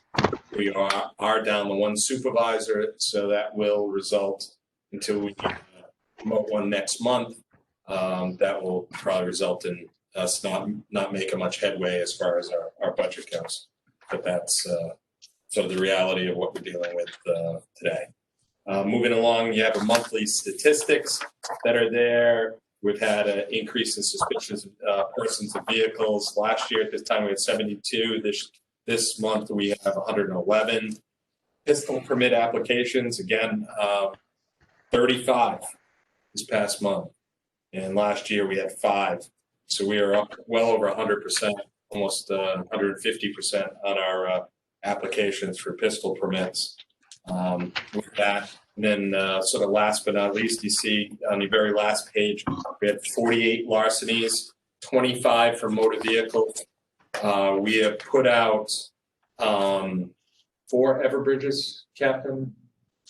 3, 4 Everbridges at this point in time. Describe an Everbridge. The reverse 911. So we call all the people on our list, begging them, please lock your cars, take your key fobs out of your cars, don't leave your laptop, your cell phones, your purses, your wallets, your money, your anything of value in your cars, because people are out and about at night and they're stealing your car. Especially if you have a key fob, you leave it in it, they'll steal your car, they'll steal everything in it, and they'll take it off. The only thing that our next step is to put out on Facebook our nightly, it's 9 o'clock. Is your car locked? That's, I think, the only thing that we can maybe do at this point in time. You know, they do 10 o'clock. Do you know where your kids are? And 9 o'clock, we're going to say, are your car doors and your house doors locked? I think that's the last thing we can do, because it's been in the newspaper, it's been on TV, it's been everywhere. So, but that's that. You had a few cars in Watch Hill a couple of weeks ago. Yes, it's another epidemic that's out there when it comes to that. Yeah, almost every community, I know Groton, Long Point was hit, Ledyard, North Stonington. So obviously it's of concern. You have your alarm report in there. You have special event schedule. That's the only thing that we've got a little bit of a breather on is the event schedule, because this week would have been Taste of Mystic, and unfortunately they couldn't hold that. Boat grant, to give you just a little bit of a update. Lieutenant Schneider did apply for a grant, that same port security grant that we had gotten the police boat through. I can't believe it's over 7 years at this point in time. They're doing a complete upgrade to electronics. So basically it's a 25% grant. The federal government pays 75%. The town has to pay 25%. So at this point in time, what we're looking to do is take our old electronics off the boat that are still good, and replace them with the up-to-date that now the Coast Guard wants us to have and requires us to have, and basically sell the our old equipment, and we may be able to recoup at least 50 to 75% of the value of that 25% match that we have to do. Oh, well. So I mean, it's So what's that going to be? be to the town for the match? The match is $12,500, and we would be hopeful to get $7,500, $8,000. So we have to cough up the difference that's there. So basically, I'm letting the commission know about that we received the grant.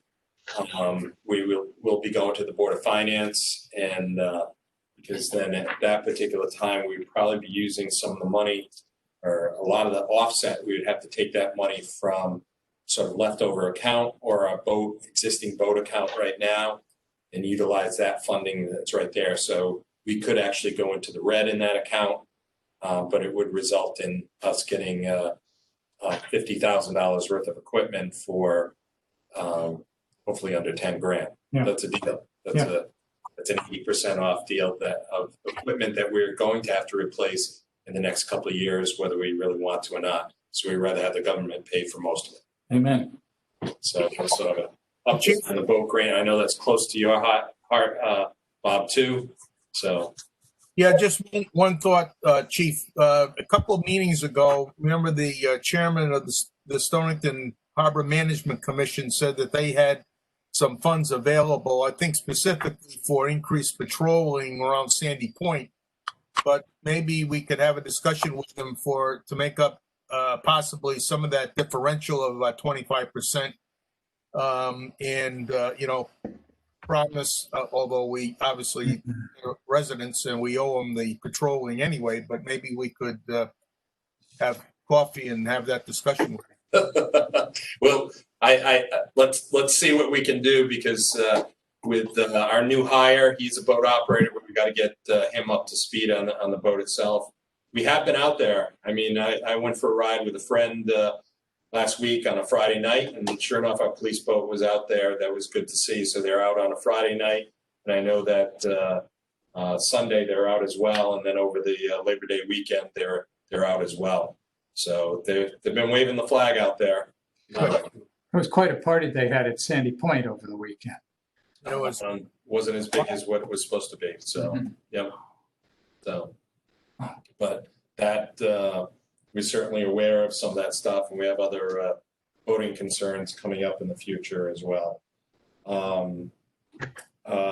Is that anything else, Bob? No. Okay. No, that's good. Thank you. Under F, and I apologize, you got that again late today, is we just received 3 Axon body cameras to test drive, so to speak. So we just got them in the past week or two, and we had to do a lot of programming, get Roger. Thank you, Roger. I know he's listening right now, to assist with the setup of that and get that going. But also, if you're going to institute a new piece of equipment like that, you really have to have some kind of policy on when you use it, how you use it, why you use it, etc. So, and before we deploy these pieces of equipment to sort of our guinea pigs, so to speak, no pun intended, to have officers go out there and utilize them on a trial basis, we basically are stealing, again, no pun intended, Groton Town's policy that they have. And we just ask, I know you haven't had a chance to read it thoroughly and go through it, but to give me the authority to institute their policy on a short-term basis during this trial period with a couple probably minor modifications to it to sort of meet our needs as a temporary policy to guide officers that are indeed using that. So I'd ask for a lot of latitude to give to myself and the captain to institute this without your sort of your ability to have read something and vet it all that well. But I think it's important that we get this out as soon as possible to try and get some test stuff out there and take a look. And I think as we move forward, I'd ask that one of the commissioners, as we move forward, I think Bob O'Shaughnessy was part of our discussions on occasion, just come in and look at this right now to see what the videos look like. And so as we make this very large purchase that we have no choice to make, that again, the commission is involved in that purchase and the vetting of the equipment when it comes to what we're going to have on police officers probably for the next decade or longer. Okay, do I hear a motion to adopt a temporary body cam policy based off of Groton Town's existing policy until a more formalized Stonington policy can be developed during our trial run of this, the 3 body cams? I'll make that motion, Commissioner Tabor. Commissioner Tabor makes a motion. Do I hear a second? Second. Second, Commissioner Elmer. Any discussion? I just want to say that this Commissioner O'Shaughnessy, I did look at this policy when the chief and I and the captain met at Groton Town, and I think the policy is fine for us to use right now. Okay, thank you for that. And thank you for the extra time you spent on this project.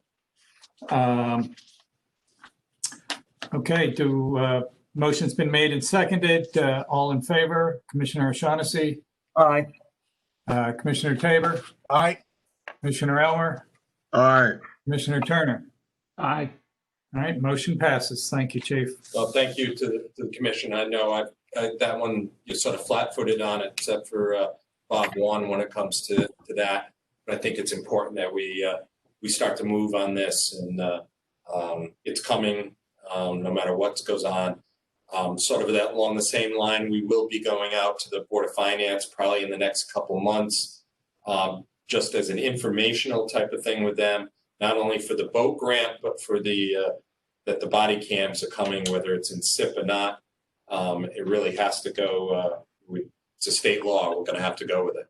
So I think we have to notify them early and often of that. I know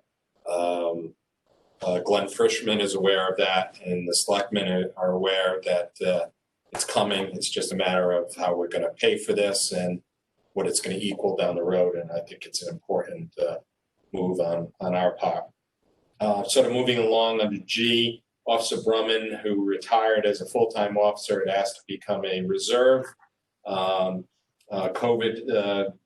hit. He never really came back as a reserve and never really did anything along that line. And so he basically said that he was not going to come back as a reserve. So I don't think you really have to take any action on it. It's just an FYI that he's done with us and enjoying retirement. Live scan device, a transfer agreement.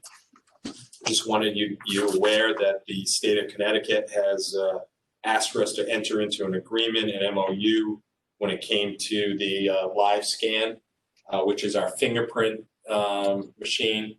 Our town attorney weighed in on this. I did send it to the town attorney. State is not going to make any changes to their agreement. I didn't think that they probably would anyways.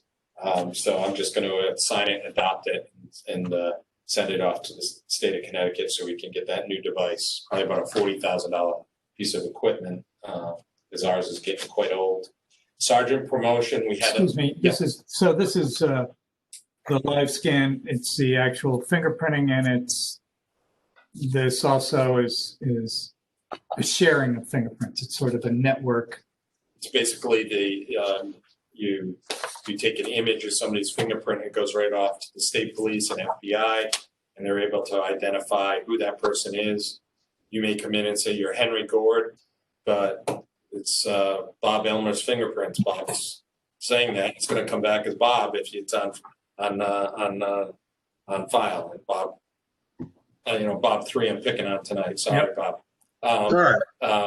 Big shoulders. That you're able to do that. And it also goes off to the FBI. So you get a response usually within 5 minutes of you see the various aliases and if they exist. Or maybe so. Yeah. And just how that can happen.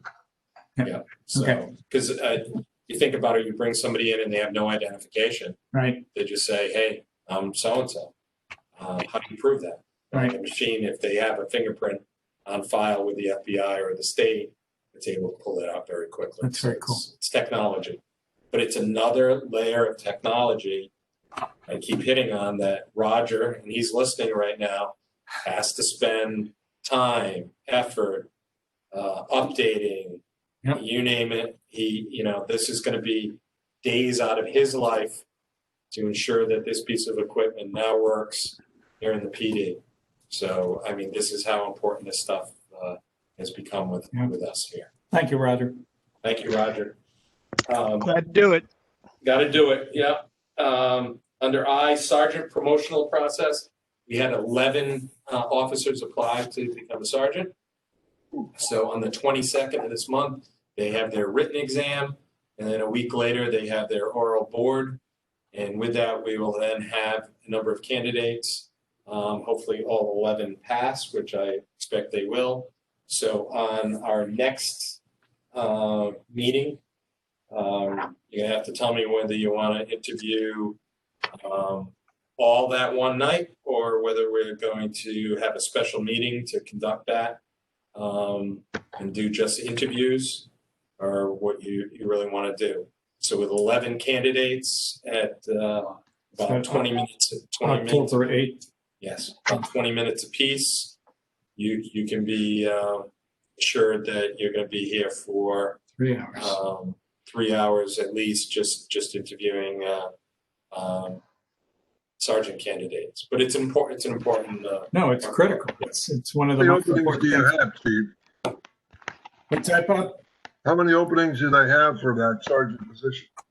One at this time, but as we get into, and it's further down on the list, our SIP request, and as we get into the budget season, I'm probably going to ask that we create another sergeant's position as well, especially with the police accountability bill and everything that is going on with technology and body cameras, reviewing of stuff. There are not enough hours in the day right now for supervisors they have a variety of duties right now that include a lot of this stuff, and it's just gotten overwhelming. More and more administrative type of activities have been asked of them, whether it be OSHA, whether it be training, whether it be reviewing of DWI cases that have to go to court that require video to be pulled off, whether it be records review, FOI requests, budget stuff when it comes to like the boating end of it, the fleet management end of it, on upfitting those cars, getting the bids, doing a variety of those things. It is detracted from the main purpose of being a supervisor, and that is supervising your personnel and going on the calls and being out there. And the calls haven't gone away. And COVID, we did some backing off and call volume went down. But as you can see, the crime hasn't gone away, and it's gotten extremely difficult for a balancing act for a supervisor. If you're a supervisor and you're in charge of warrant follow-ups, for instance, we have a couple hundred warrants downstairs for people that are wanted. Unless you have a supervisor following up on that, nobody's going to follow up. So you got to spend some time with that. Even parking ticket management. How do you there are just so much stuff that has been thrown our way in the past decade or more that the supervisors are calling uncle at this point. Okay. We may have an opportunity to interview 11 candidates, and as I understand it, we're going to give our input on whom we think is the best one. You're going to get the candidates, and they're going to have scores based upon the written exam, their oral board. You then are allotted 10% of the total score. Right, But in the end, you are able to pick from the top 5 candidates, any one of the top 5. And at that point in time, the list is then available for the next 3 years. I see. Okay. Oh, so they're eligible for the next 3 years. Eligible for the next 3 years. All right. Correct. So, Chief, at some point, not tonight, because it's already getting pretty late. I would like to investigate, for lack of a better term, if maybe there's not an opportunity for an administrative person, not at the pay grade of a sergeant, that maybe could pick up some of those duties that is tying them down. Again, I'm not even looking for a response tonight, but just down the road, we can maybe take part of a meeting to discuss about that possibility. There are a variety of different options that are out there that we have bantered around a little bit. Each has its own merits. But I think at this point in time, we're starting to cry uncle. And now with the amount of requirements in the police accountability bill that includes even CLIA certification. And when I talk about CLIA, that's accreditation, national accreditation right now for a police department. And nobody quite understands the magnitude of that type of endeavor. That is a 3 to 4 year endeavor to do the policies and procedures. That's why number 4 we had was under A, the rules and regulations with the particular law firm that does it. It's going to be an immensely helpful way of streamlining our end goal there. But this stuff is not going to go away. It is just not going to go away. Right. No, I think maybe if I'm understanding Commissioner Tabor, do we need somebody at a sergeant level to be managing these administrative duties, or does it have to be a sworn law enforcement officer and somebody of that seniority? If it's somebody who's, a hotshot, organized person, maybe we can save some money there. Yeah, that's my point. And again, not to talk about it tonight. It was just something. The thought occurred to me while the chief was talking about that, and obviously, there's aspects of it that I'm not familiar with as to the the detail level. But maybe it's a policeman that's retired that wants another job but doesn't want to go out as a patrolman or I don't know. I'd like the opportunity to kind of review options or see what options are available for such things, if there are any. I don't know, maybe there's none, but at least I think given the the chief has described increased level of administrative functions that we're going to be obliged to, maybe they don't necessarily have to be done by somebody at the pay level of a sergeant or that level of pay. That's all. Yeah, correct. We can have that discussion because even in the police accountability bill, there's stuff on social workers now, and I have to do a study based upon the feasibility of a social worker in the police department. So there's a lot of stuff there that is coming our way. Yep. That has to be done in the next 3 to 4 months too. So, okay. All right. But at the beginning of this, the chief mentioned, and just circle back, we've got 12 prospective candidates. Do we want to interview them following our next meeting? I guess that would be right. Or do you want to do a special meeting? Or do you want to do a special meeting? I'd say I'd opt for a special meeting. I agree. I agree. Okay. And it's basically just yeah, I think to give the candidates the time that they're due and the energy that they're due, we should set up a special time. Right. I would try and do it in the same week as the police commission meeting, if at all possible, sort of on the timetable, because Sergeant McCaffrey is officially off the books November 1st, but he is on vacation right now, right through the end there, utilizing all of his vacation time right now. So he is gone. Yeah. He's not working in the patrol function right now. He's working road jobs and overtime jobs, but he's not here in the building. Right.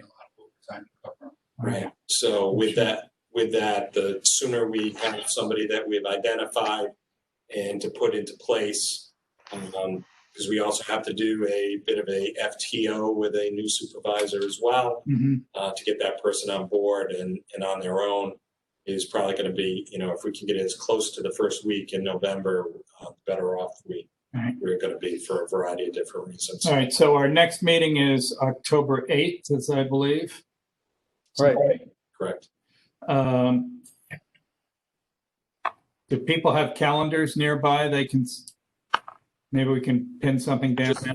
Why don't you get back to the chair within the next day or two? Let me know, and then we can post a special meeting, and I can let everybody know, and that way we're not bantering this around for a while. Let me suggest the 2 dates, the 6th and the 7th, leading up to that. Yeah, I'm good with either one. Commissioner Tabor. I'm good with either one, O'Shaughnessy. Okay. Not sure. I don't have my work schedule yet. That's fine. You can let me know as soon as possible. And Commissioner Turner? I'm good for Tuesday. Good for Tuesday, the 6th.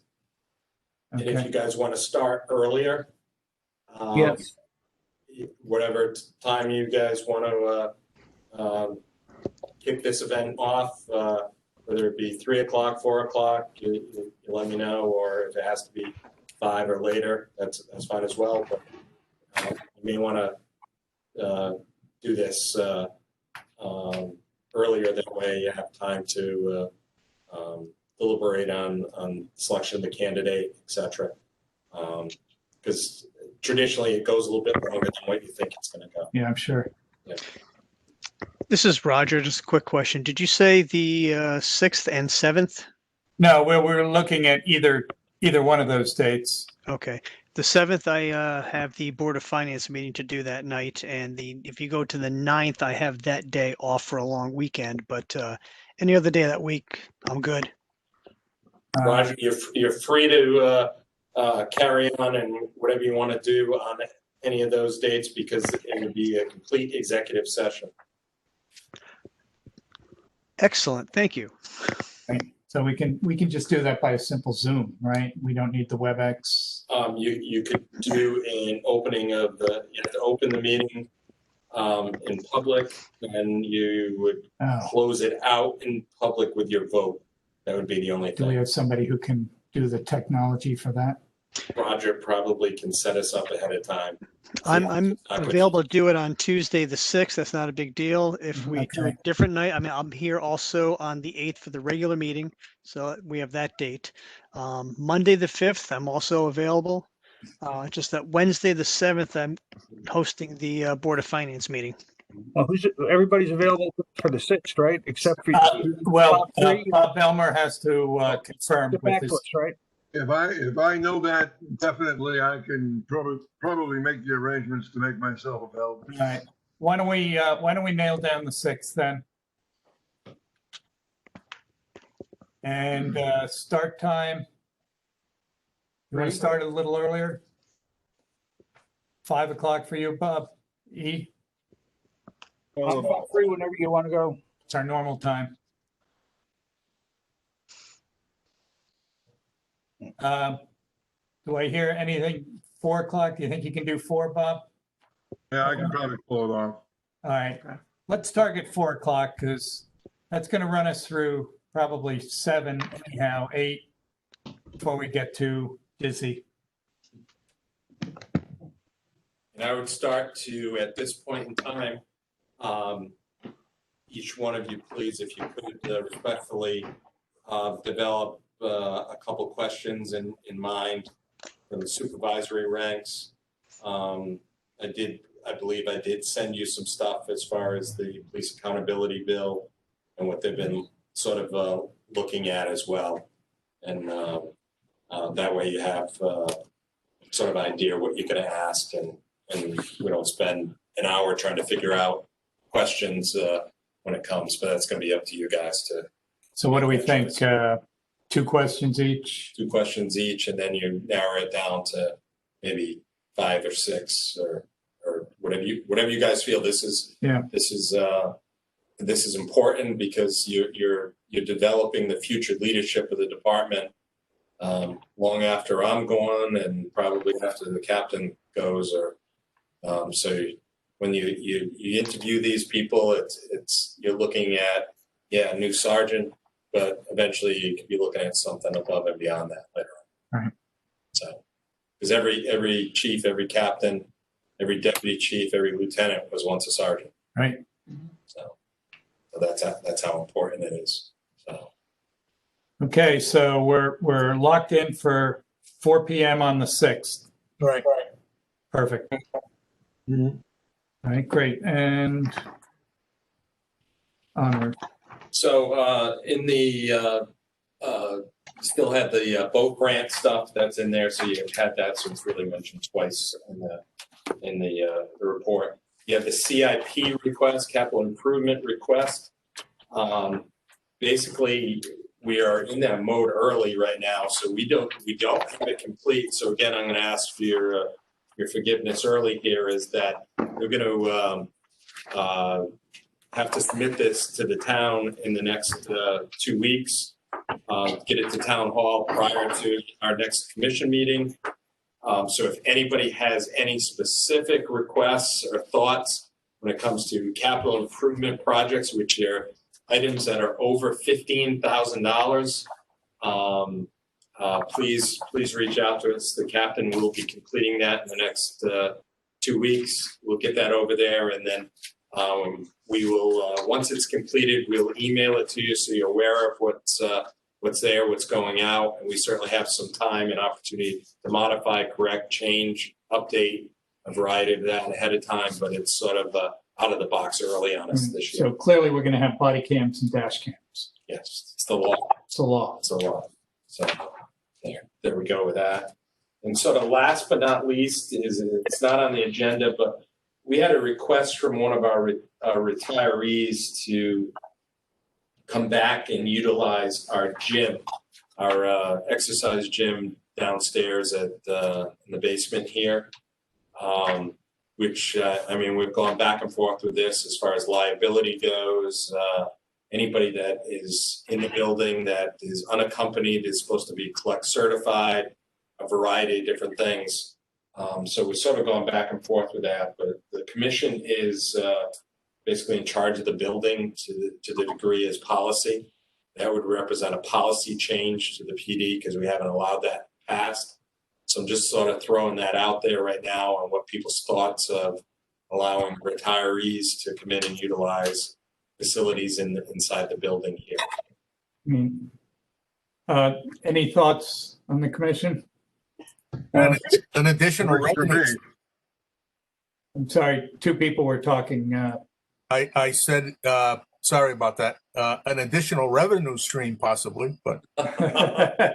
Downstairs. Oh, you're going to hit the retiree now? I know. Hey, listen, I'm retired. I get hit for things, so I guess I'm half teasing. Commissioner Turner, I think, Chief, it's a good idea, but I checked with legal in the town to see if there's any way we can have them sign a release on liability of some type. I mean, a retiree that wants to use the training facility, it's kind of one of those situations, kind of hard to, turn to him and say no. It's something you want to try to find a way to happen if we could do it. Yeah, I agree, but I'm thinking we're opening up a whole new avenue of potential liability and writing things. Even if you sign a waiver, I'm not sure you can waive your rights if you're injured or what type of training requirement we're going to have to continue to have a retiree do for NCIC collect, etc. I can certainly check with legal and then put it back on the agenda next month is fine and see what they have to say. Right. Yeah, that might be the answer. Once legal rules, that might be the answer. Yeah. It might be more from a legal perspective. Yeah, I mean, I think it'd be a neat quote benefit for somebody who's put in time here, but yeah, I mean, then you're going to have half a dozen people walk in the halls here and who aren't part of the chain of command anymore. Correct. How do you, once you say yes, how do you then say no if there's an issue? Commissioner O'Shaughnessy, what does the state do? Well, the state's a little different. Most of the gyms, they allow retirees to use the gyms, but most of the gyms are not in the main building.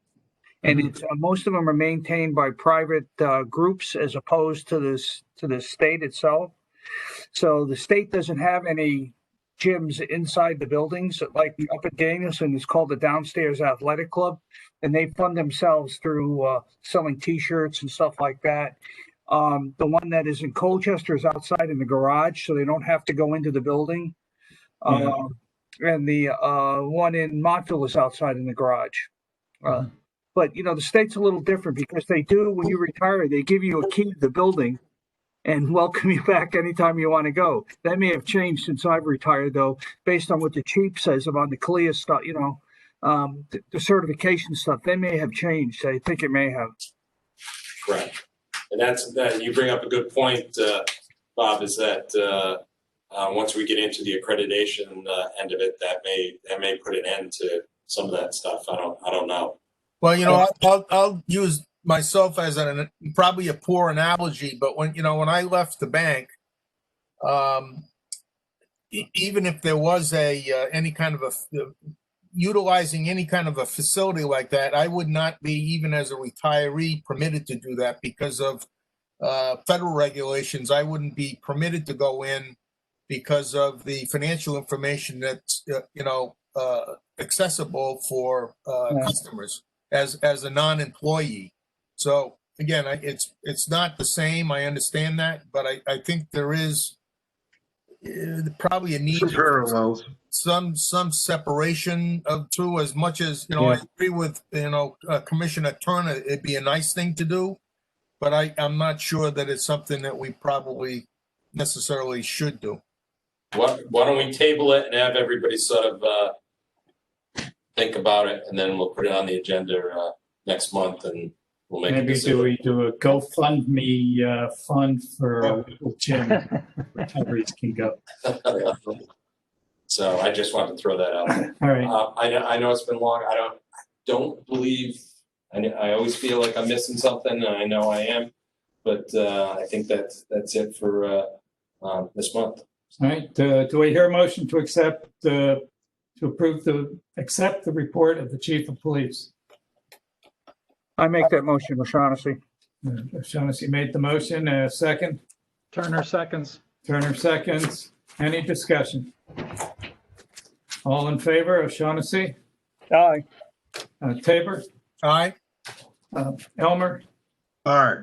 Turner? Aye. All right, motion passes. Report of the chief is accepted. Do I hear a motion to accept the consent agenda? So moved, Commissioner Tabor. Commissioner Tabor moves. A second? A second? O'Shaughnessy. O'Shaughnessy seconds. Any discussion? All in favor? Commissioner O'Shaughnessy? Aye. Commissioner Tabor? Aye. Commissioner Elmer? Aye. Commissioner Turner? Aye. Do I hear a motion to adjourn? So moved. All in Second. favor? A second? I don't think we need the second. Second. All in favor, Commissioner O'Shaughnessy? Aye. Tabor? Aye. Elmer? Aye. Turner? Aye. We stand adjourned. Thank you all. Thank you, gentlemen. Thank you. Have a good evening. Thank you, Mr. Chairman. Good night, Thank you, Good night, Roger. everybody. Good Good night, night. everyone. This is June. Good night. Good night, June. All right, good night.